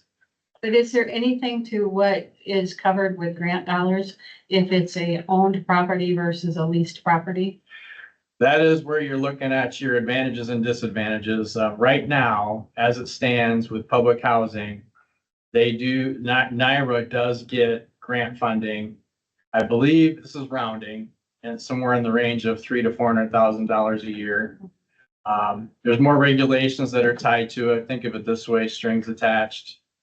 And so, and then, there's the maintenance side. So if you own something, you have to maintain it. So you're spending money maintaining it. And so, like I said, we're just, how do you know whether this is, It just seems like a time with uncertainties of federal funding that buying a property is ready to go yeah. for that situation. Yeah. I don't know. But yeah, I guess, like I said, I wanted to keep the board updated. The board the NYRA board as a whole seems to be, all the board members appear to be in support of this. So like if Floyd County, if we were against it, we might be kind of in the minority from what I'm seeing. Are you saying against, or you're saying Against the buying a grandiose, property, against or the grandiose plan of Clear Lake as a epicenter and then switching to the public-private instead of just public, and then also of the selling of the Rockford, Algona, and Britt. Board members, from what I've looked at across the board, they appear to be supportive of the grandiose plan. Well, my question would be, does that put us out of it? If the Rockford property is sold, does that put us out of the picture altogether? Well, that's the other thing, since like Charles City's taken out, and then like if no other city is considered a thriving community, that seems to, in a way, by accident, maybe, kind of lessen our role in the 8-county region.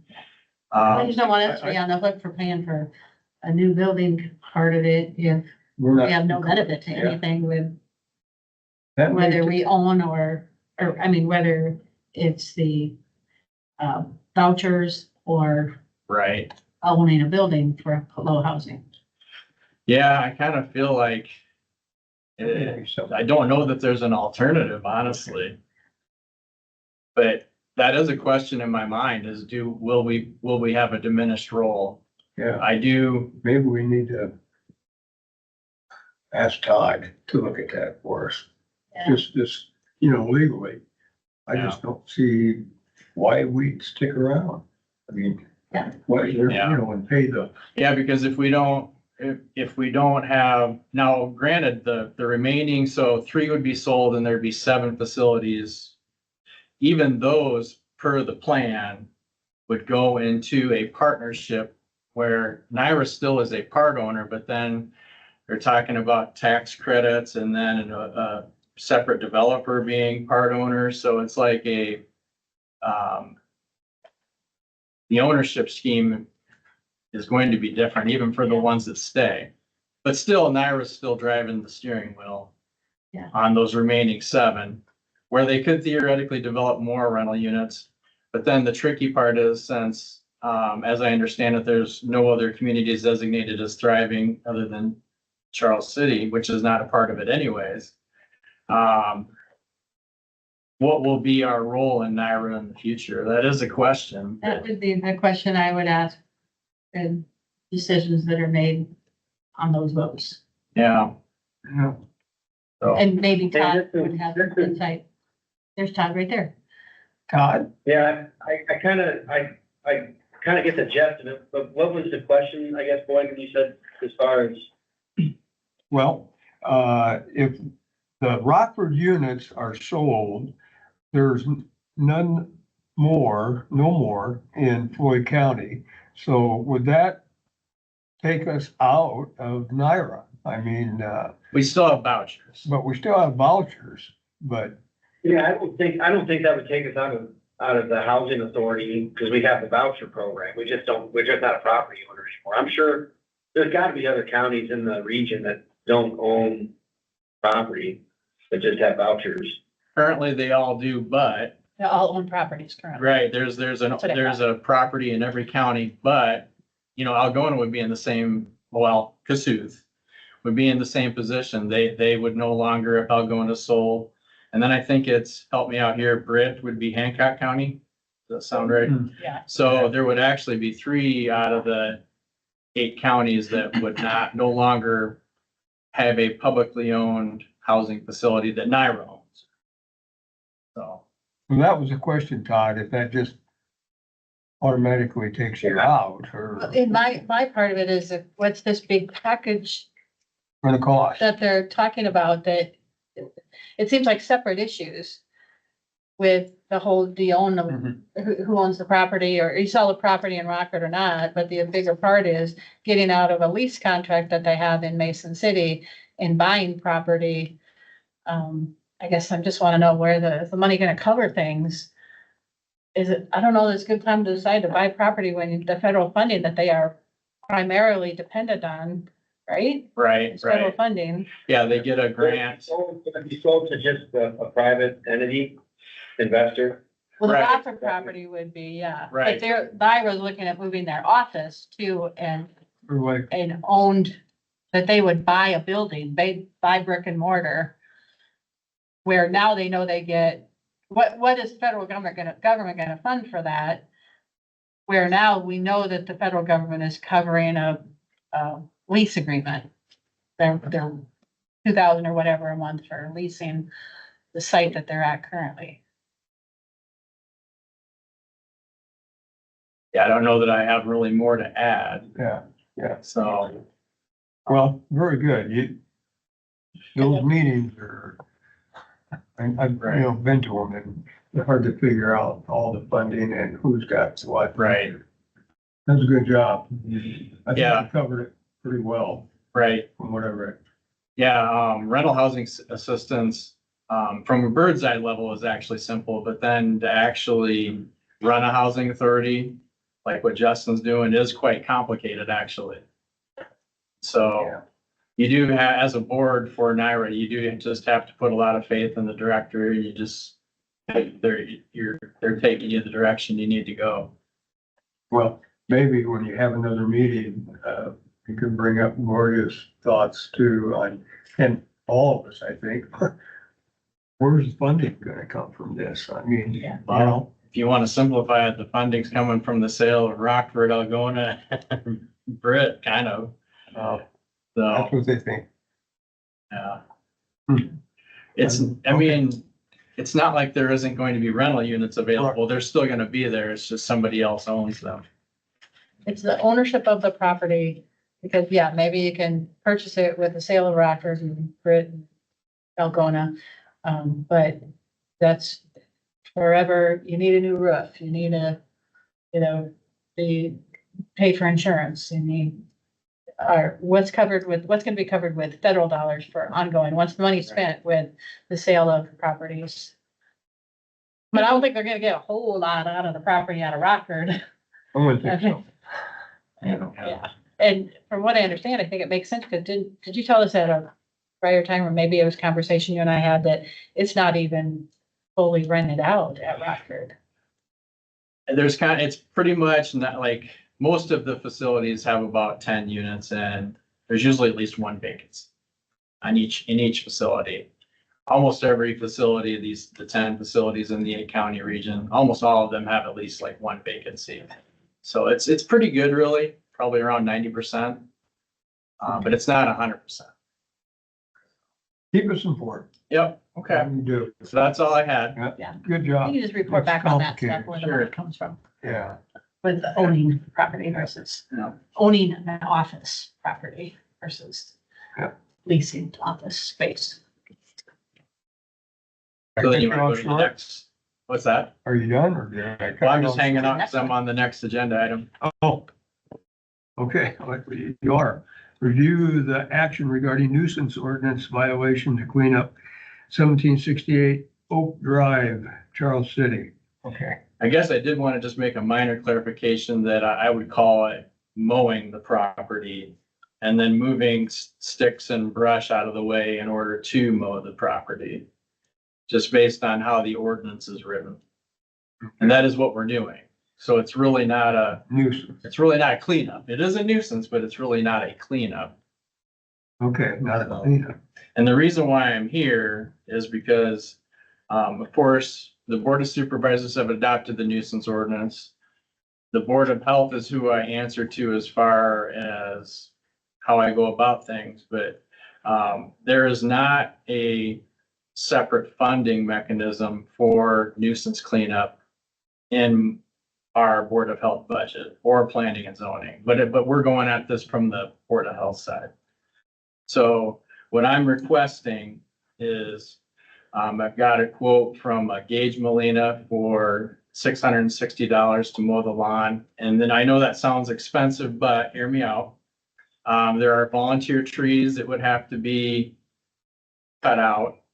And like, if you just took a lawnmower in there now, I mean, you'd ruin the blades. I mean, you might ruin the mower.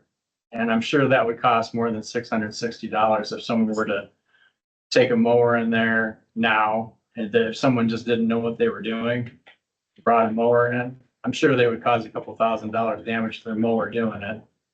And then there are tons of sticks and rubbish in the way that would need to be moved out of the way in order to mow it. And I did ask.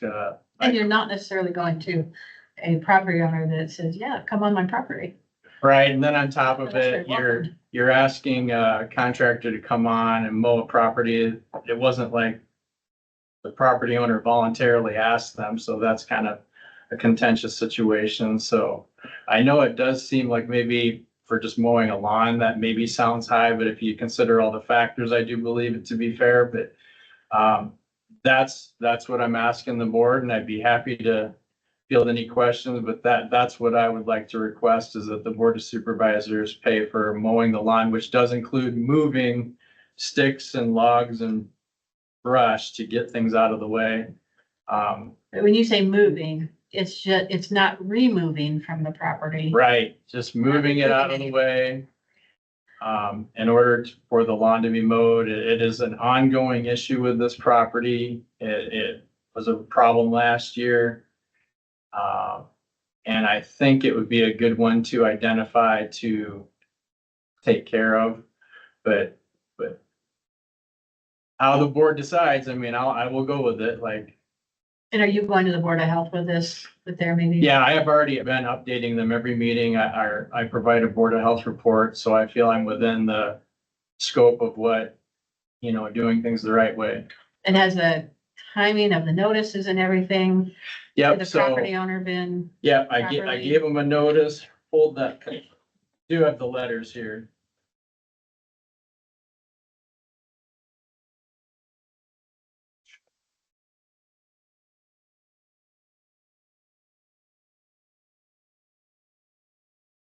So I sent the letter on May 29th, and they give 30 days, so that gets you to June 29th. The property owner responded back, actually with a letter, asking for more time and kind of making excuses, in my opinion, on not mowing the lawn. did you And, respond to that? and then I did respond to that, and then I just don't think it's gonna get mowed on its own. Did you respond to that with a timeline of Property giving more owner, time? able bodied, do they have any physical ailments or anything like that? They're unable to do this? I mean, they're saying those things. I don't know that.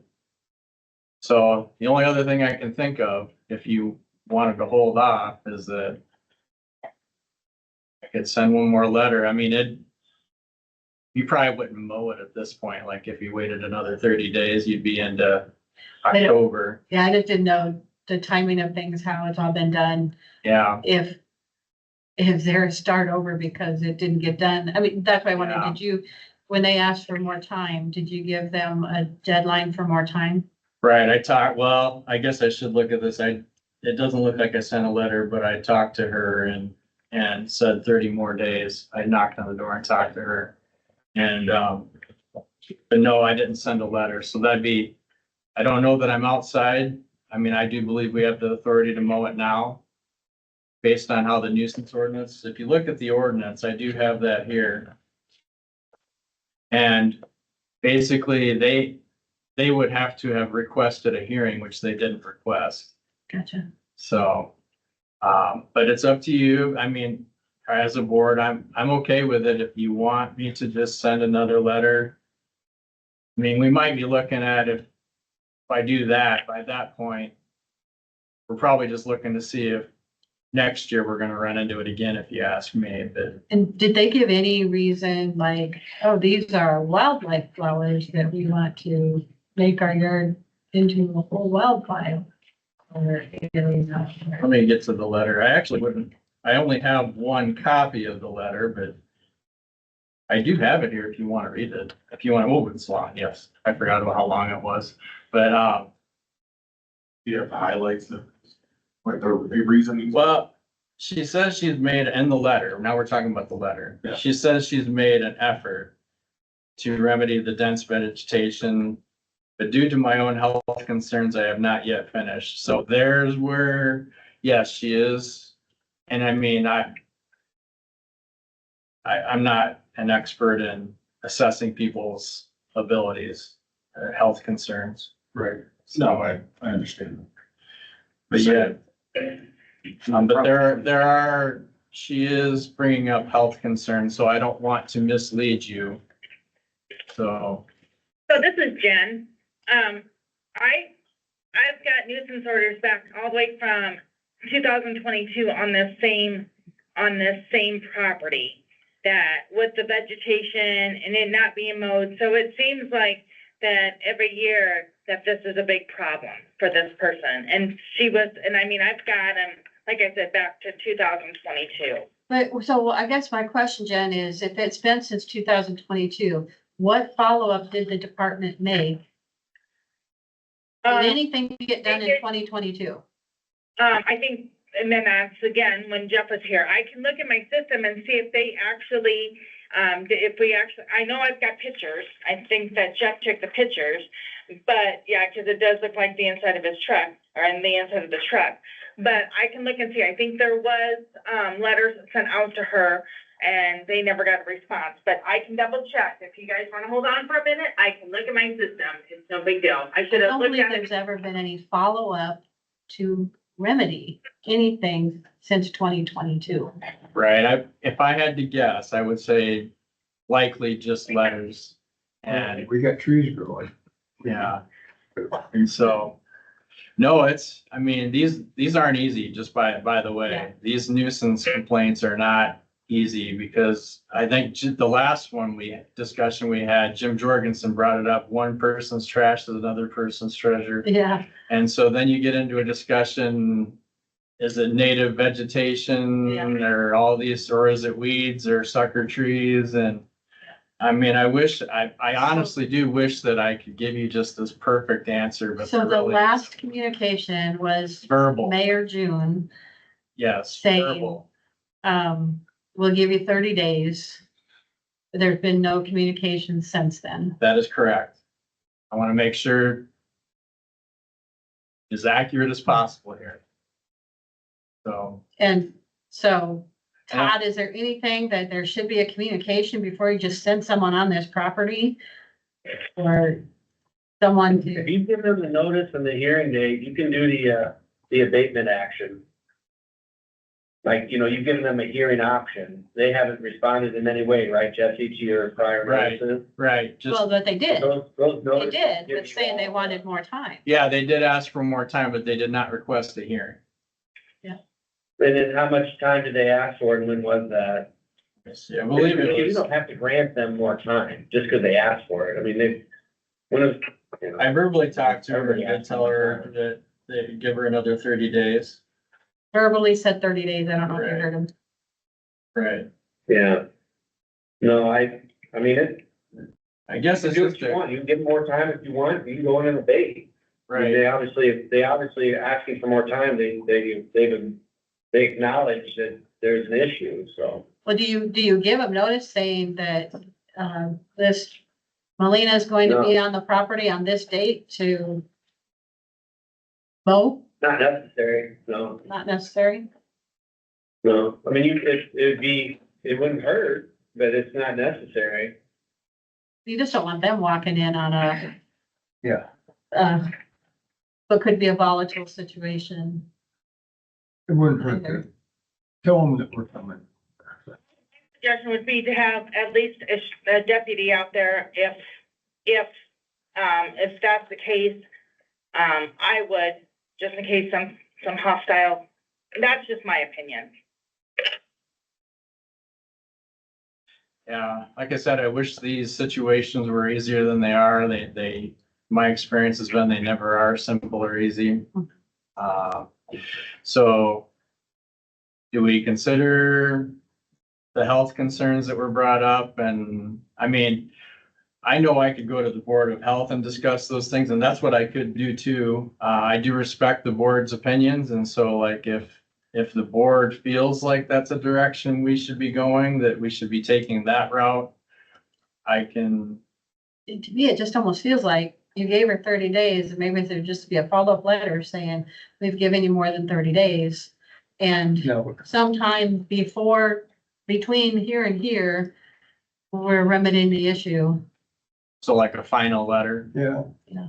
Josh, what do you think? I agree. I mean, if they're bringing up some health concerns, like I said, we're none of us are experts in that, but Right. if there is a health concern, I don't. And I would just, in that letter, I wouldn't leave it like, I mean, we have the authority to go in and debate the issue from a public health standpoint, right? And that's why we have these ordinances. So I wouldn't say like, if you disagree with us going in and debate, just say, we intend to be at your property to abate the weeds or, cut grass, whatever, at this date, or whatever, just give them a small range.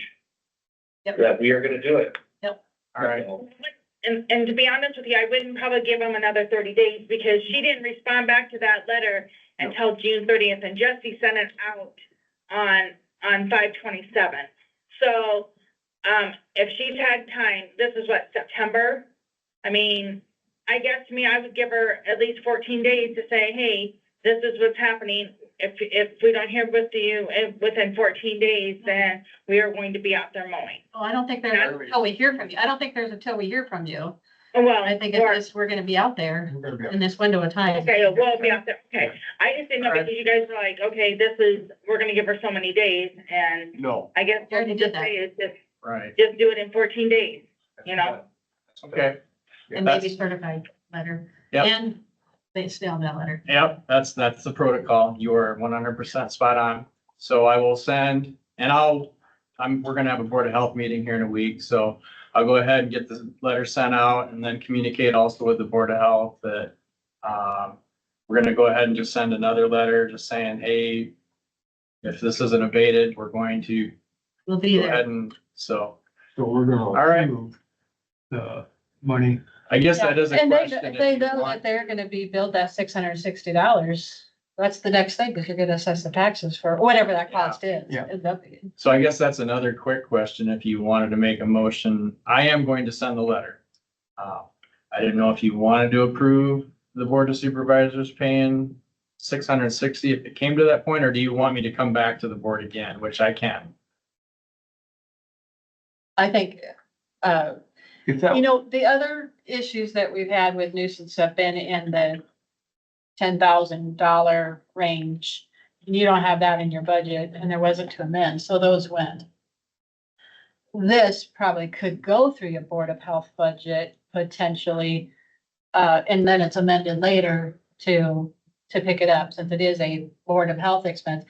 Or the county could pay for it out of Department 51, like we did with the other Sure. nuisances.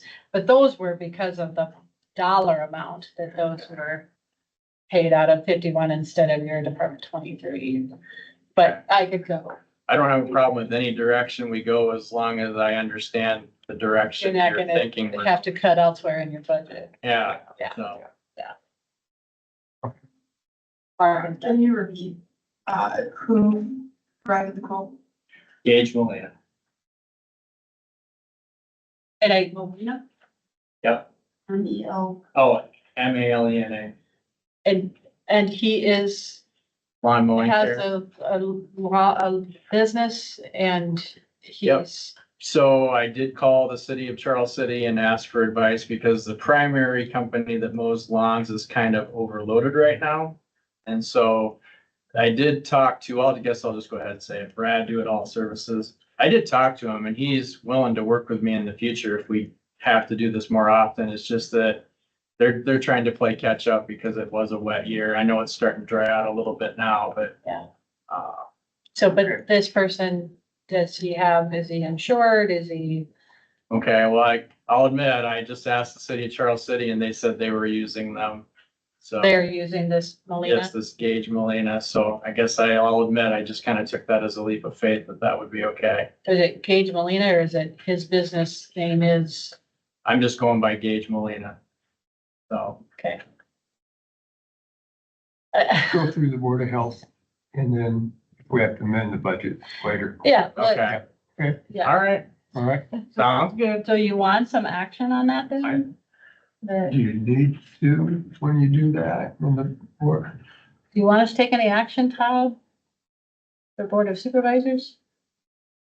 I don't think you need to. I mean, I know people are a little hesitant, boards are hesitant to go on somebody's property, but when you've got to the point and they haven't abated a nuisance, you know, that's, you have the right authority and I would say the duty to abate the problem for public health, so. This is common and If you City would, you would have to take action if they had requested a hearing, then you would have had to basically call, you know, a nuisance, but they haven't done anything, so I don't think there's any action. so this only thing would be on the budget issue with whichever way to go with that. And Well, I guess if nothing else, keeping the board informed, because I know that the Board of Health, they have their role and the Board of Supervisors, they're, I guess, in my opinion, the financial steward. So, Okay. I just think we need to make sure he is insured. Let's say he okay, cuts his toe while he's mowing. You know, that's on him. Doesn't come back on. Yeah. So that makes sense, Todd? That make sure or if he causes injury on the property somehow, that, where does that lie, Todd? You know, No, the line with him. with him. That's why he's but- charging so much. I mean, cause he's kind of going in there, you know, he's gonna have to, But- it lies with him, because it's his responsibility to make sure he does it. Yeah. Does the work in a safe manner, right? And that's why we're paying him Yeah, so kind of, he cuts a yeah.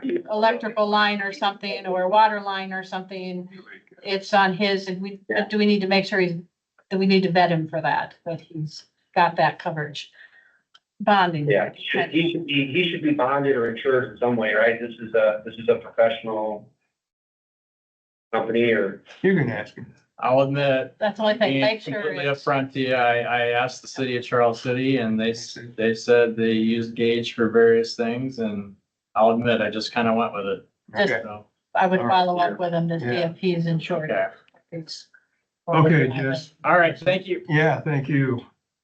Okay, moving along here. 16, review action regarding the hiring of David Cooner as a part-time assistant at $75,000 starting October 1st. so. Yeah, this is a follow-up. I forwarded on to the board kind of a comparison for what other counties are doing. We're not unusual, in terms of having to kind of be creative in finding an assistant. So I think 75,000 is in line, with what other communities are doing. David is fine with that. The expectation is that he works, 25 to 30 hours, with Floyd County, and I think he easily will do that. It'll be 3 days a week of, court days, court coverage here. He's fine with it. The Butler County is not an issue with Butler County. I asked about that, and they, you know, he's covered his work there. Butler, he's fortunate in that Butler just is not as busy as we are. So I still do have the postings out. I haven't had a lead. I was actually in contact with the University of Iowa Law School yesterday. I'm gonna try to go and do some on-campus interviews, but still I don't have any any applicants, so I'll continue to post and look and try to recruit, but Randy is retiring at the end of this month. His last day will be, in the last day in September. And so I am in need of somebody. David is qualified. David's willing to do it. I know he'll do a good job. I'm confident that he does good work. So. Okay.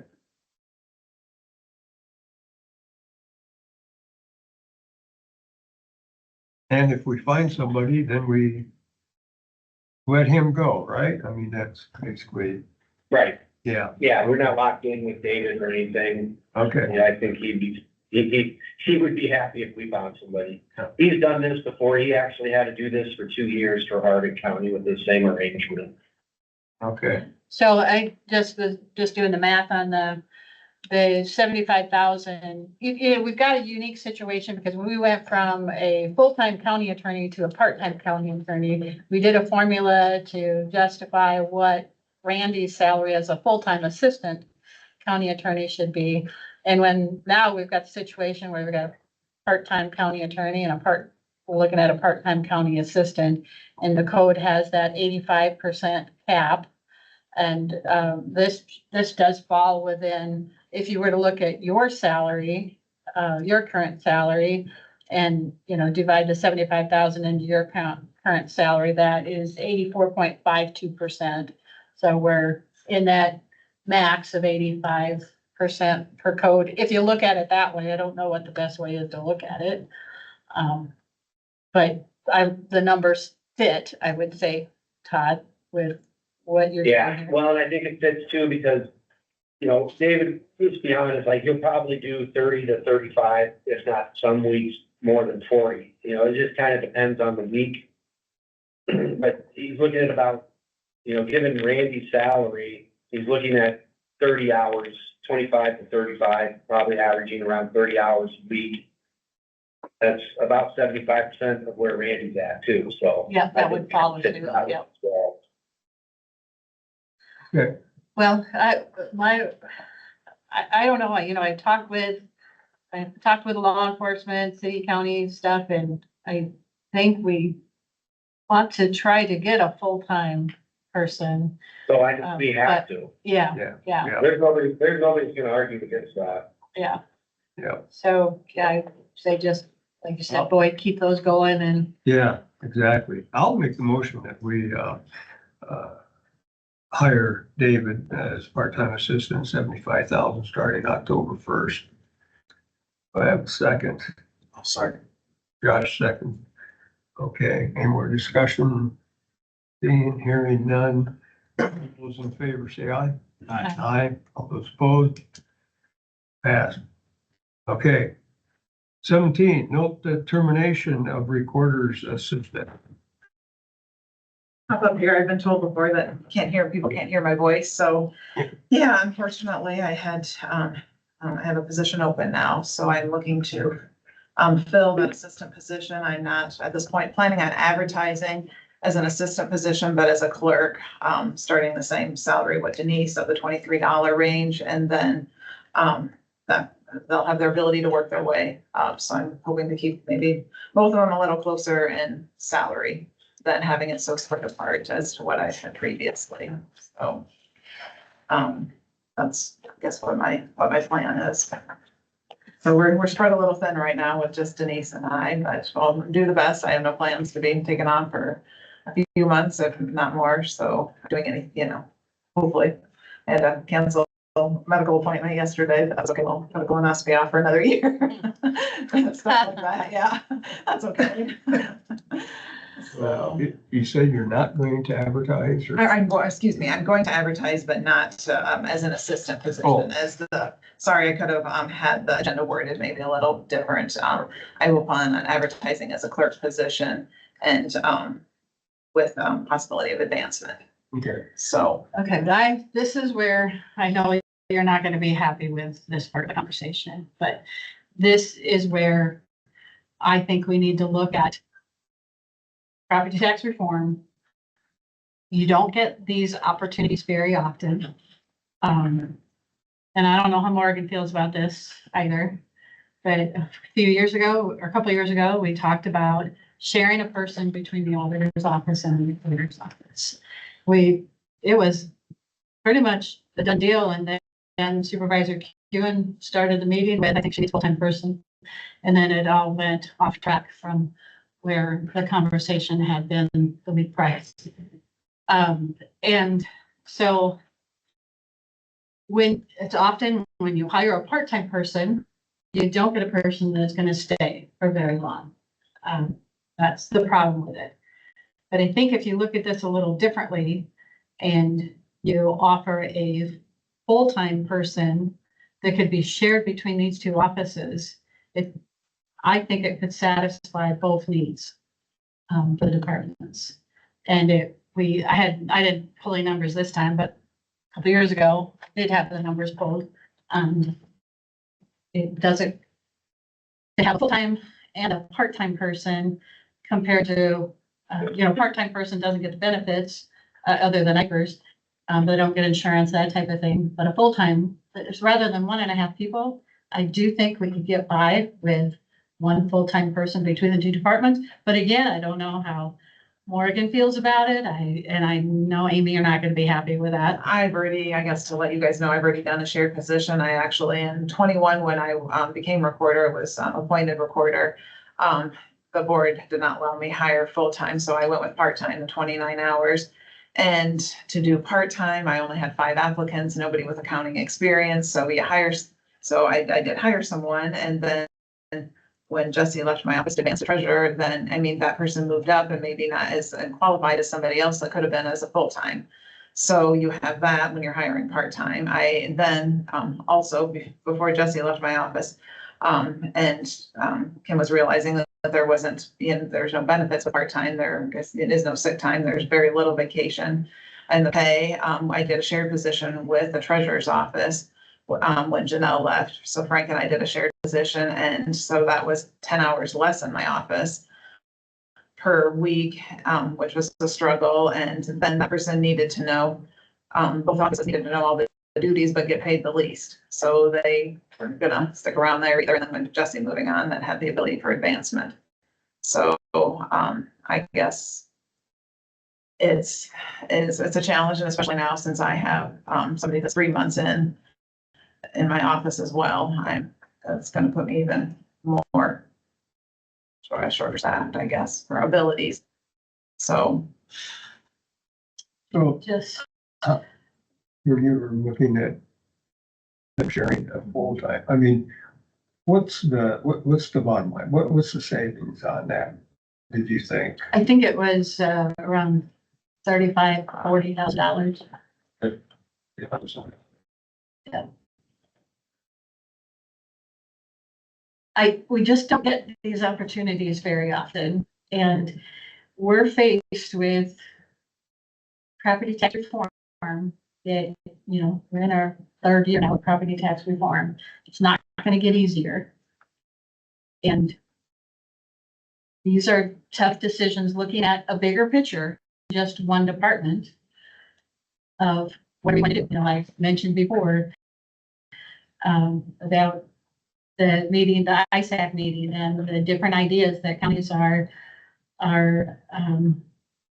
trying to figure out how they're gonna make property tax reform fit in their counties without laying off people. We know our neighboring county laid off people because of property tax reform. And I just feel like we missed an opportunity a couple of years ago. And that was a situation where the employee in my office brought up the idea of being part-time in both offices. And that, it got coordinated, and then it just went upside down. And with one supervisor at the time. Amy, good morning. I address this. If we were to do that, just one full-time between you two, what services are we gonna lack, do you think? That we would not get done, perhaps. Because it looks like we gotta supply more for less, you know what I mean? They're putting the onus on us. Um,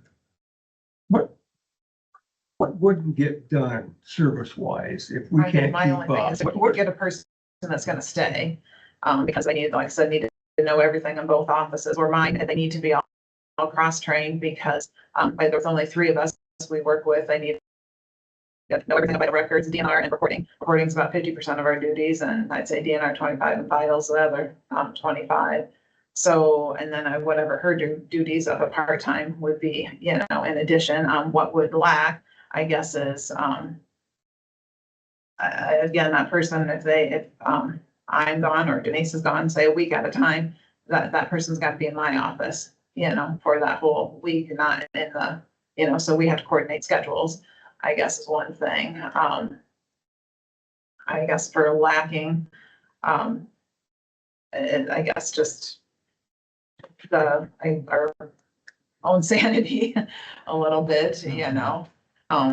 Because basically, I mean, that's what they're asking us to do is less services. So I'm trying to figure out. They're not asking for less services. Well, they're not asking for that. But that's what's happening. Well, that's the decisions the local governments have to make. Right. Are you going to produce less services? Well, that's what I'm Are you asking. going to figure out other ways to be able to cover all the services with the same or less money? Hmm. Wow. And as far as the office goes, I can't speak for Morgan. I can only say when I was in the auditor's office, that we had that issue resolved of if there's a week that somebody's gonna be gone in your office, that person can have the whole week in your office. We have these computers that we can do things from one desk, from home in Right, and I many would need situations. them We to did it for COVID in some situations. And so and you shared before with the treasurer's office, there's really not anything similar between the auditor's or recorder's office and treasurer's office. Very different responsibilities. However, between the auditor's office and the recorder's office, one commonality that was a good fit for a couple of years ago was the real estate side of things. That the person doing the real estate could also, you know, they know the recording time, and oftentimes they're going back and forth between the 3 offices, auditor, recorder, and assessor's office on real estate issues. But having a body in the office when you needed a body in the office, I think is a very doable thing. I don't think that's an issue. Somebody's gone for a week, they physically can sit there and they can do both jobs at once. When they're in my office, they're gonna need to do their work, you know, the work in my office. If I'm gone, I need the 2 people working, you know. Yep, and we could make that work. That's what I'm saying. My next thing is they can't do anything with passports. I don't know. That would be Correct. passport services. You'd have to confirm. And how as a that- part-time, you wouldn't expect that person doing everything in the auditor's office that the other staff are doing. And that would be one that would be prohibited because the person they could do the vital records in your office, but they couldn't do the passports in our office because they have access to the vital record I don't documents. know if you need to do anything different, you know, for locking stuff up, that type of thing. I don't know. They just, in our office, they just would not, have They wouldn't. passport training. They just would not be a passport agent. They wouldn't help anybody at the counter with a passport, is what we had talked They about would 2 years ago.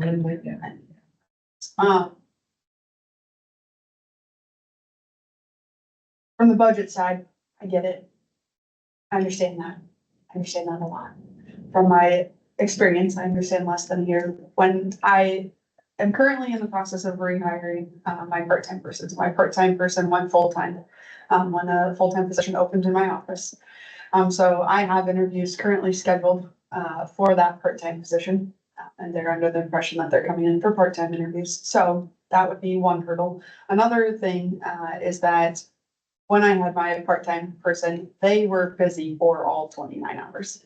And we are still behind, even with them working that way. I can't say that I'm completely 100% against sharing, because like I said, I totally understand the budget side. I get the tax reform, and I know how that works.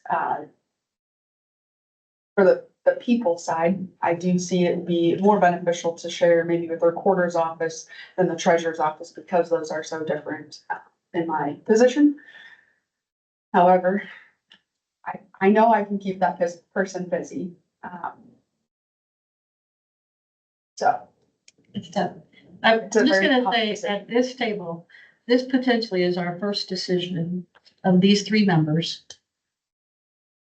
Of many decisions that we're gonna, a few months sitting at this table, going to did sit be there making last tough year, I need to decisions. bring up my idea where we had a deputy,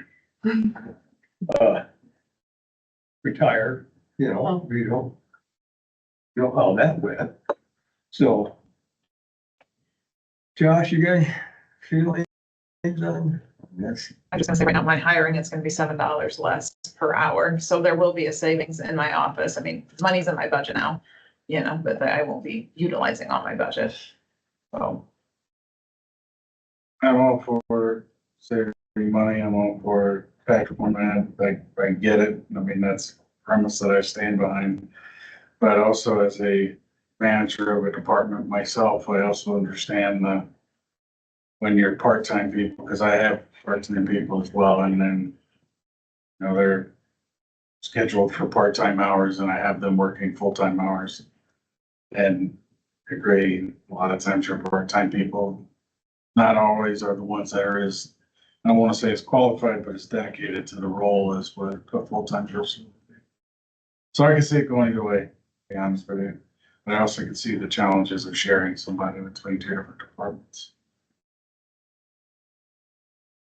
So we kind of ruled number 17 and number 18 with our discussion, 17 being noting Kim's kind of old. Are there any other offices that would be open to sharing?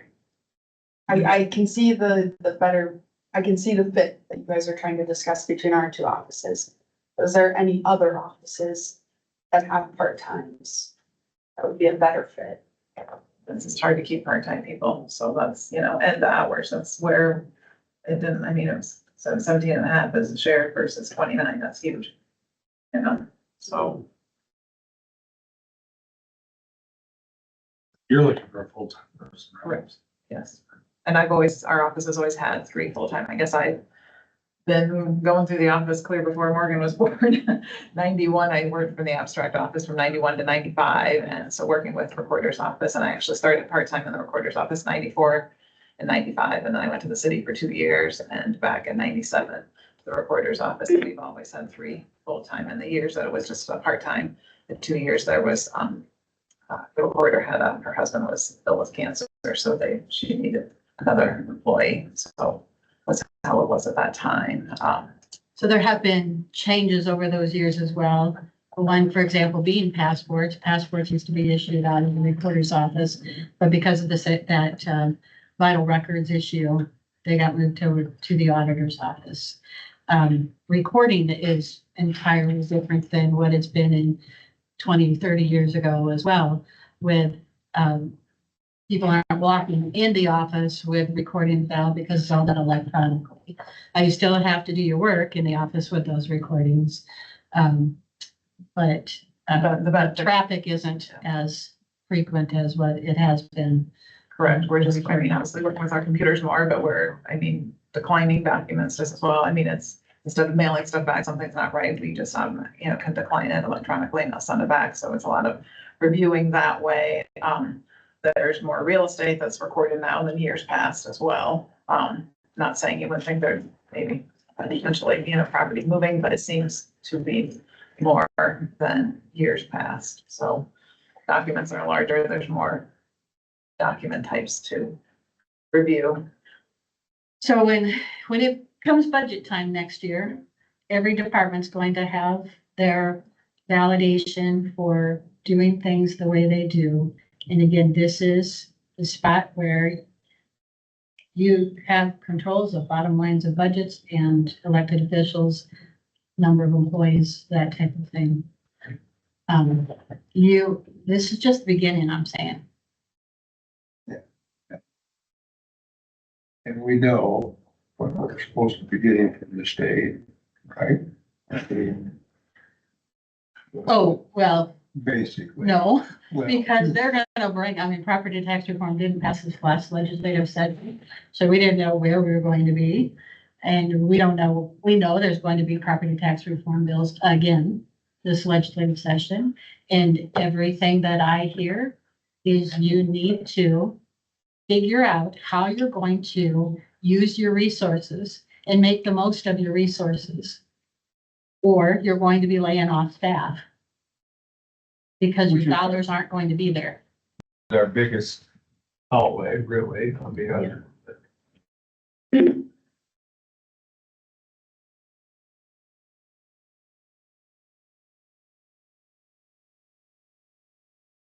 I know where I stand on it. I don't know where you two stand, but I know where I stand on it. Excuse me, could I say something? Sure.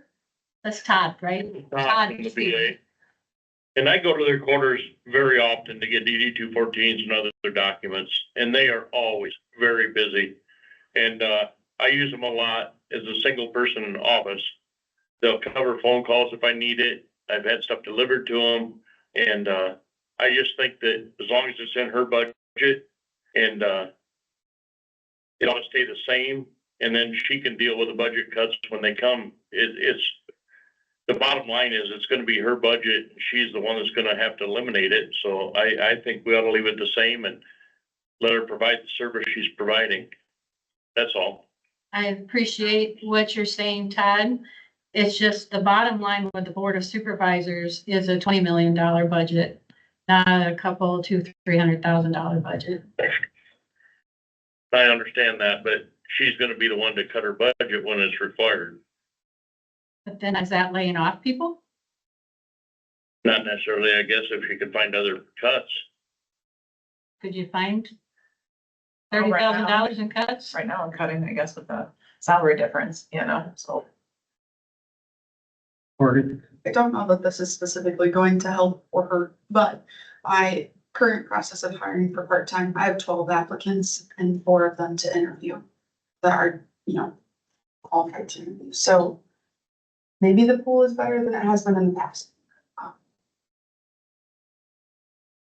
Versus both of us getting stuck with 18 and 3/4 hour employees. 20 hours. Maybe the pool is better. I don't know if I'd be kicking the can down the road, but when we get into the budget process and we have to cut somebody, you would have to help us figure out how to do that. I mean, would you be willing then maybe the person you just hired let go? I mean, Well, it's a tough, I know, decision as well. that's tough, but I mean, she's within budget now. I I'm not mean, gonna say why my office over others, why my office over others, cause I Well, got 3, I'm not- that's only I'm 3. not, Yeah. I'm not saying when we get to that, we would have to say, you cut somebody, and then, I mean, and that maybe that's what we have to do, but I don't know. Or should we try it now and see if we can get by and see the agony now, or?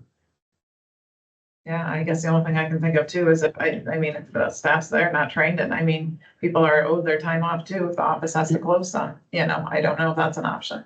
Not saying all day, a part of the day, so we can process their work and not, have interruptions, so it can, my thing is, I don't want errors. I can't have errors. Yes. So that's where.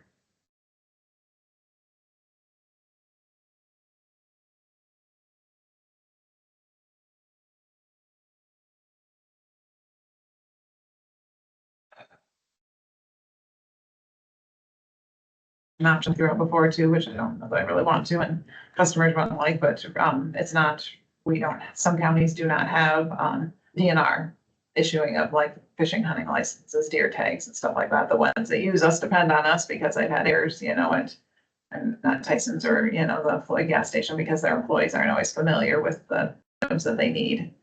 As an option we don't have to sell that. That is about a $20,000 income, but there are rather time consuming as well. Where would that service, we just end it? Or, you know? Yeah, I know Dickinson County doesn't offer it. I think it's premature that you're saying you have to end that service. I think it's premature to say you have to end that you may have to end that service. Honestly, Just throwing I it out think it there. could be, It's one less area, somebody's gotta learn. But it's also, then that brings money in, right? Yeah, around 25,000. I mean, the state gets considerably more, but we get $2 a transaction, you know, so. that's one of the tough parts about all of this is I know recorders have asked for additional funding through state legislation. Did they deny that? They did, yeah, we're gonna be back at it this Yeah. next year, so that's And- I mean, it'll bring revenue if that passes, but we Yep, have no and- guarantee. And I hear, right. And I hear same on this treasurer's side office that you're doing services for the DOT with licensing and driver's license, and that type of thing. And that the revenue generated is not, the cost of having that employee doing that work is more than the cost of, or is more than the revenue that comes in. So you're paying for the state services. You know, it's coming out of local government for the state services that you're providing. And there's just get to be more and more of that, I think. Right, You know. right. And, you know, we looked at the passport side of things. The only reason the auditor's office took the passport side of things is because it's a revenue source that brings in probably about $20,000 in revenue or more, I don't know, something like that. But it's the bigger thing. Same with driver's license, same with, whatever. People are coming to your county to do a service. And while they're in the county, even though the driver's license maybe isn't, I'll use that for example, maybe isn't cost effective to do it. It costs more to staff it than it does with the revenue brings in from kickback from the state on it. But it's bringing people into your community. They're stopping at your gas stations. They're eating lunch while they're here. Maybe they're shopping at the grocery store, at a retail store or something. And so I guess that's the reciprocal effect of having the service. You maybe don't want to cut the service. But it's what we're facing. And I don't want to cut services either. I mean, we could stop doing passports. We do fiscal agent things because it brings in revenue. The auditor's office administers. You guys do board supervisors do the contracts for fiscal agent services, but the auditor's the one that's doing the work for it. And That does not necessarily go into the auditor's budget. It does all go into the Correct. general fund. That does not Right. reflect in my budget. Yeah. I do, And- my office does the 99% of the work. You guys sign the contract. Yep. And That that's does not go into my budget. generates with all of this stuff. I tracked it some years ago, but it was, $75,000 to $100,000 a year that you bring in doing fiscal agent services. So the quit doing fiscal agent services. Well, you just lost some revenue as well as you lost if you're not having the staff. But I just feel like it can be done with a shared staff. And not lose services on either side. Fiscal agent stuff's gonna take care of itself down the road anyway because of legislation changing things. The salary. Starting at 23 with possibility of advancement, I guess, between her and Denise to see, he or she, I should say, that, what the abilities are on hiring and, see how they, at the review, 6-month review and, see where they're at. But I think otherwise to have somebody move up. And the reporting fees, the increase, because currently, the fees were set from 1985, so that's where, we have, it's a lot of years since it's increased, so I'm hoping with this next legislation, it did pass the House, but it did not pass the Senate, so, there were, I guess I want to say some differences on that within the associations, so hopefully now we're all aligned, that will help it move through. But again, I don't know. Gloria, would you consider her having her own part-time person for the 29 hours versus us sharing a position or her sharing with someone? I would say those are Pretty firm on trying to just share. those are Only the 18 and when we get to when we're voting on number 18, my option would be you're either a part-time person, max at 29 hours, or you're a shared full-time person. And I think in the long run, a shared full-time person is the better option because you can get someone who's maybe potentially gonna last longer. And you might have changes, you have change in staff. You do have that where people might change offices. That's what you just experienced. That's what I experienced losing Jen. And then you lost Jen. But I think you're likely going to maybe get a better qualified person to do full-time.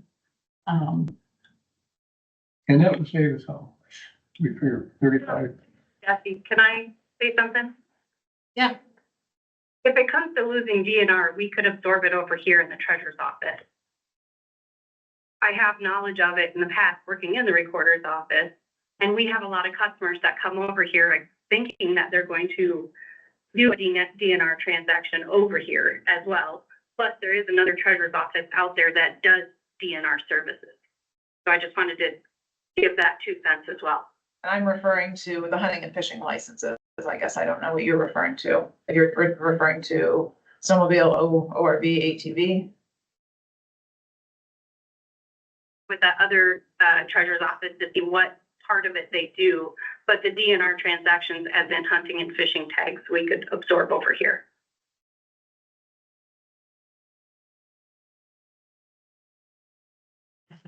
Where's my position even more? And then I'm doing it. This is Jen again, with an office of being only 2 people, and I've heard many, many times that, it's like what Amy said, is if she's on vacation, Denise is sick, and there's one person in that office, and you're sharing it back and forth. And it's been said many times in the courthouse that they do not, from supervisors, they do not like to have the offices dark. So, I mean, we do put times on our doors, and we do have signs that if I'm gone or sick or whatever, that Jesse does hang up, please call the office. But it is hard that, you know, to have 2 people or 3 people in an office because of the fact that sometimes there is offices that are dark, and it's because you have 1 or 2 people in there.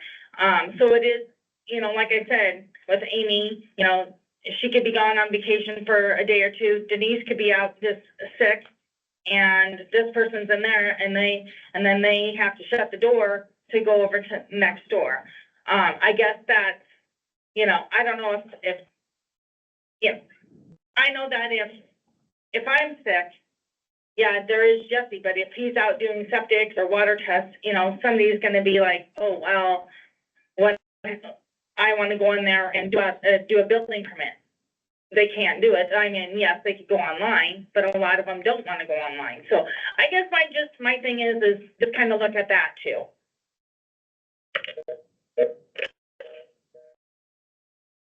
But I just need bodies. I need somebody that knows what they're doing.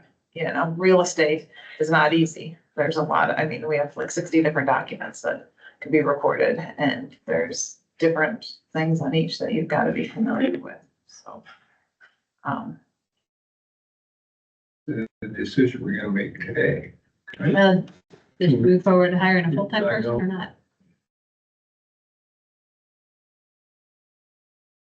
Did you 2 live with a sharing full-time person? I mean, that's what I'm I mean, I at. tried it before, and if the person wasn't gonna stick around, I guess I can try it again. I honestly, in the scheme of things, I can't say how many more years I'm gonna be here. So, Yeah. you know, I mean, I will run again. You're young, what do you mean? No, I've had a lot of years in. So, and I've got family I have older parents and stuff, you know, so, yeah. My dad has an appointment tomorrow. I can't take him to, you know, so that's kind of where I'm at with things. So, like I said, again, I definitely will be running again, I guess, after that term. I can't say, you know, so it'd be nice to have somebody that learns the position, but I guess if it isn't, it isn't, so. Well, it probably doesn't help, but I really do understand and have empathy and with both of your situations. I understand you guys got big jobs to fill. But I think I've got a, right now, I don't want to say error on the side of this, but, with the budget constraints that I see coming and things, I'd like to have you hire a full-time share. You could save us some money. I don't want to lay anybody off coming in, you know? And that, I think that's a real thing, you know? Not really popular side, but I guess that's the way I have to. Right now, if I have to decide, you could share a full-time thing. Maybe down the road, there's money or something that, you know, we'll see how it works. We'll move on for you. Yeah, we're considering again, have interviews scheduled, for my part-time position, so that is very difficult. Are you, like I asked Gloria, are you willing to consider, letting her have a part-time position to herself versus, which is 29 hours then, versus going straight down to the 18 3/4 hours? The part-time, no benefits other than hours. Right. What I would say is assess the market to see what's out there. You said you had 12 applicants. I mean, it might be something where, I mean, I know I've got people that work for me that are also looking for part-time stuff just to have, you know, their spouses or whatever, just to help make ends meet or whatever. So there might be something out there. Let's see. And maybe there's something out there, you test it out, see what it looks like, and if there's nothing there, then we can reevaluate. And that's my thought. I would be curious with your people you're entering for part-time. If that is truly all they want, or if it's get your foot in the door and then something full-time comes in, that I think both of you would experience that with a part-time, likely with a part-time position. That's sometimes a real thing. Get your foot in the door and then maybe something else come up and you get in full-time. So, you know, I do think a full-time between the two is a better option. But, if you want to go that route, but I think you're going to be at the table here if a full-time position comes up or something better comes up outside of that county, that you might lose that part-time person anyway. I don't know. I'd be curious on your part if that's what they really want. 100% ask. Yeah. I mean, those interviews are coming up, so. That might be something before you do your interviews that you ask them, that we may have a change in things here. And would you be receptive to a full-time position if it was shared between two offices? And if so, that might be an application that you share with Amy and see if it looks like something that could be a candidate for both offices. I could go either way as far as part-time, you both have part-time, or you share a full-time person. The dollars are pretty similar that way, because you're taking off the benefits on 29 hours a week times 2, take off the benefits. But, you know, your health insurance, if it's a family plan, you're $20,000 some dollars. If it's a single plan, you're $11,000, $12,000.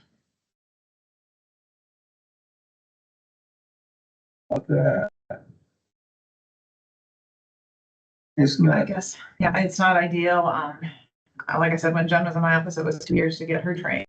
You know, I mean, so yeah, knowing, you know, everything. So part-time is longer and I don't know, could be hardship not for the office down the road. And I guess that's might not be my problem, well, you know, yeah. so. We're just in a different situation. I think we've been good stewards of our budgets for many years. I know the public doesn't necessarily think so, but I think the county's done a very, very good job with budgets. But we are subject now to a whole different regime on taxes and what we can get for taxes. I agree.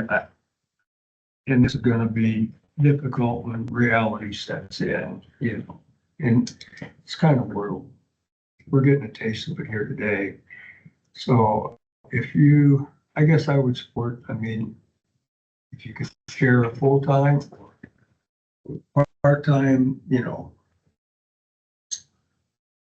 What do you girls think could work, you know? It's basically be, Honestly, to add to this, this is being kind of thrown on us. This was not something that was discussed before this, so Yeah. asking us if we can work together on this, we have not had a single discussion about the Okay. possibility And of that's sharing. just what I was gonna say, Like, is there is instead of doing action on number 18 or number And I 8, don't wanna hold her you up. guys either. have a week to figure out yeah, which way you wanna go.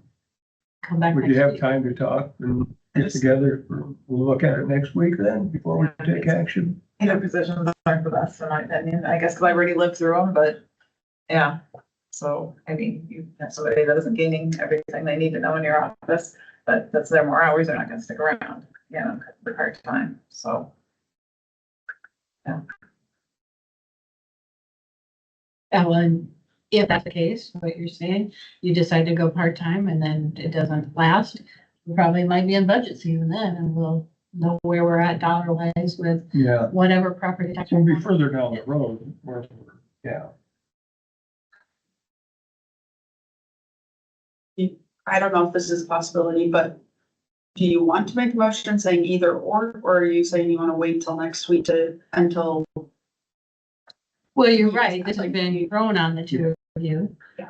I mean, I think it's kind of fair to fair. let you two talk. The next thing I just gotta say too is just really thanks for my years of experience and years that I've been here. I should be up to 5 weeks vacation. I maybe used 2, you know. I am not having somebody in my office. I mean, I won't be taking anything more off, you know, I mean, that's the number of years I've been here, I should be able to use my benefits. And if I can't use my benefits, why stay? You know? Yeah, I can tell you as an elected official in the auditor's office, I didn't. I know. I got big vacation. But it's different. You have more in your office to do the work. You could take off. I mean, if needed, even sick, but I don't have the employees. Yeah.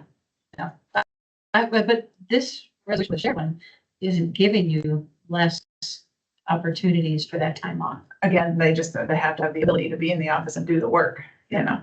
They're there, but if they don't know what they're doing, then it's not benefit.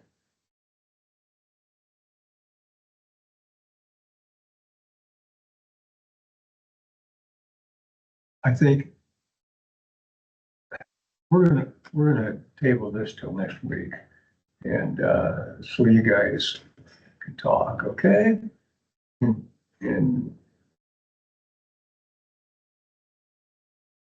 give it some time, because it's thrown on you right away. But this isn't gonna be easy from either side of the bench here. You know, I'm gonna table it till next week. Okay? Put it on the agenda. Gotta hold me, Morgan. We don't have election training Thursday and Friday. So try to get in that, I have poll worker training and public test tomorrow for a special. And we're election training this Saturday. So I guess you let me I know what. can run and find you, but I don't know that I can just get you. Yeah, no, that's fine. Yeah, I will be there regardless. Work through lunches. I totally get that. I understand Okay. it. Thank you, Amy. Yes. 19, note the hiring of a PRN dispatcher. Found somebody, I think. Just the one that put in this 2 weeks notice and just transition into a court.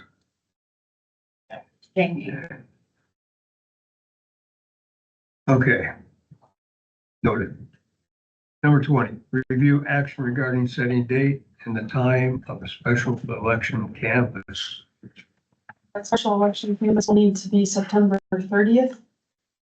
The time is whatever works best for you guys. September 30th has to be the date. Yeah, they've changed some things, so it's either Tuesday or Wednesday, so you could, I guess, come back on Wednesday. But they changed it, so now instead of Monday, Tuesday, it's Tuesday, Wednesday options, the canvases.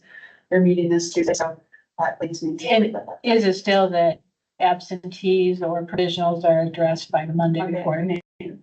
So Tuesday's good. I always like doing them on Tuesdays. When the board met on Mondays, it was always Yeah. a rush if they changed their meeting to the afternoon. Not knowing what you're gonna have, because you have a team coming in that can't do anything till noon. And so I think the 30th, if you think you'd be ready the 30th, I would say we would set the time for, say, 10 or 10:30 on the 30th, and just to be back to back, do the regular board meeting and then do your, Good with you, Josh? Good with me. 10:30? I can make a motion to, well, Morgan, do you have a preference? Well, either 10:30 or 10 o'clock is, yeah. Well, whenever you think we have enough time to do all that. I think it's up to you guys. Our stuff should all be done Monday, shortly afternoon. And O'clock? let's set it, you can always start it We- later, you just can't start it early. So if it's 10:30, you can't start at 10:15. Yeah, you're right. Done. So I'd make a motion to set the canvas for the special election on September 30th at 10 a.m. in the boardroom. I'll second that. Do you have any reservations to it? Oh, you're abstaining. Yeah. You know, as far as setting the canvas, you could probably. Well, see, that's what I was going back and forth about. I mean, I abstained from the actual vote on the election, so I don't know if it just makes sense to abstain from this one as well. Yeah. Because I don't want it to be any conflict. I don't see a conflict in that. I mean, we have to have canvas, but You're setting the time of the event. I also don't see a conflict, but also it's your preference, I think. whatever. I mean, I'm for 10 o'clock on Wednesday. I mean, either way. Okay. Tuesday. Tuesday, excuse me, Okay. Tuesday. My dates are mixed up. So we need an action. All those in favor? Aye. I'll say aye. You do aye or abstain? Yeah, yeah. Okay. Okay. 21, review action regarding the approval of Apris Bar Company liquor license. Yeah, It's like it's a wedding. Wedding. this was an interesting one. Had a phone message on the phone in here the other day, a week or so ago. And, wondering, they hadn't heard anything about their liquor license application. And so I double checked my emails. I received no emails on this application. And I went to the ABD's website and it had, because usually I get a notice when someone applies. I get a notice when it's submitted for drama insurance. I get a notice when drama insurance has been approved, and it is submitted to local authority. And so I did not get any emails from ABD on that. So I need to follow up with them on a phone call and see what might be happening with that. But this is for so I did talk to the person. This is for an event that's at Clover Ridge. That's that venue between Charles City and Nashua. East side of that avenue. It's tucked away. It's a legitimate business. They have other events there. They have a beautiful website. If you ever look up Clover Ridge, you can Google them and find them. They have a beautiful venue. They do events there. What's that? Is it this weekend? It is the 14th. Yeah. Yeah. Yeah. And we got it on here. Yep. So that's why I gave it to Morgan last week and said, we got to get this on there. And so everything's fine. I told the person that was the plan and they're fine with that plan. If we approve this, I'm gonna go on before I leave this room and approve it. But they've got their agreement with Clover Ridge. That's one requirement. They've got their drama insurance. They've got the diagram. I didn't look to see if everything's in here. This is the front and back. I don't know if yours. There's a 14th, it says the tentative expiration is the 13th, did they really mean the tentative? Is tentative where it could be the 14th? No, I think they are. It's to 5.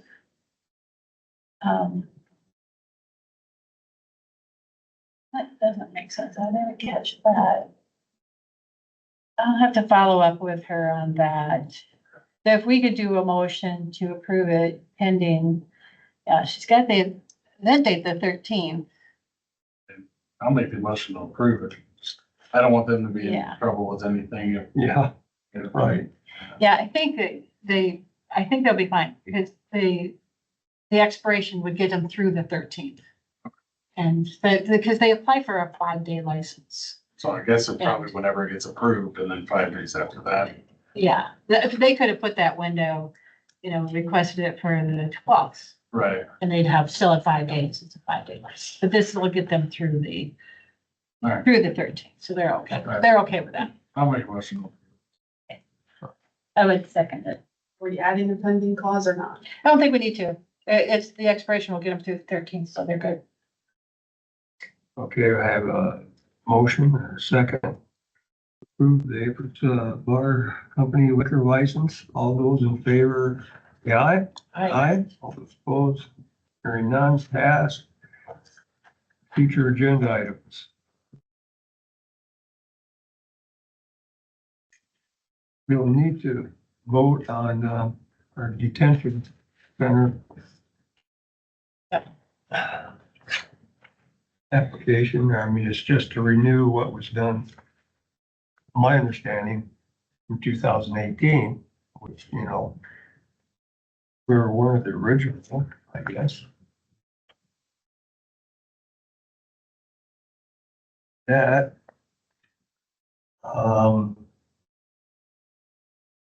hopefully, I can meet with somebody on Drainage District 18 between now and then and, have something to report. Well, we need that on the agenda.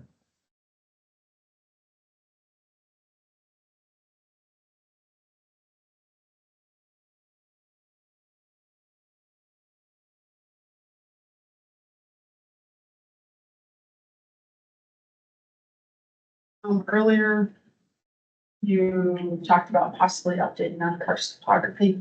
Is that something that you want in a soon agenda, or is that something you want to plan something out? I just don't want My thoughts are it's whatever we would do with the ordinance.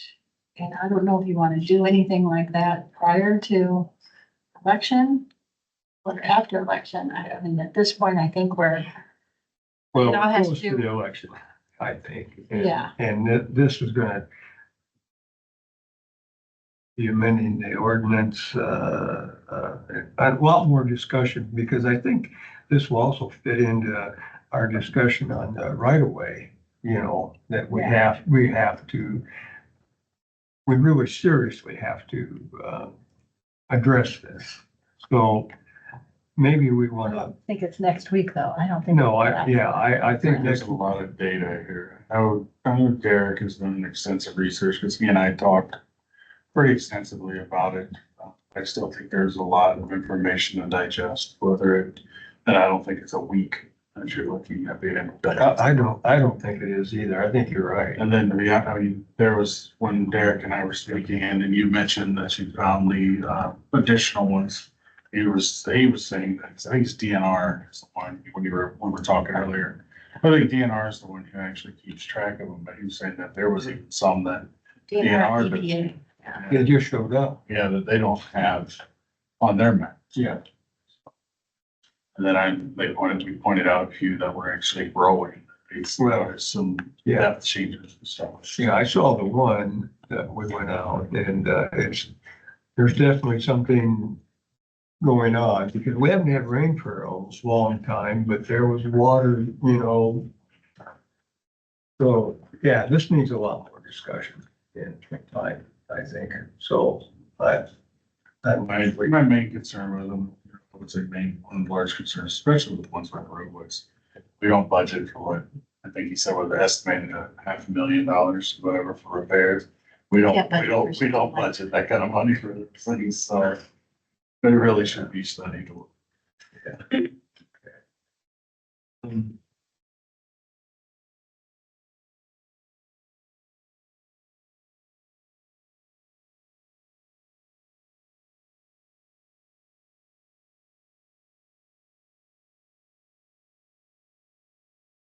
Well, I can't. I can't think of anything right now. I'm sure there'll be something that will come up that,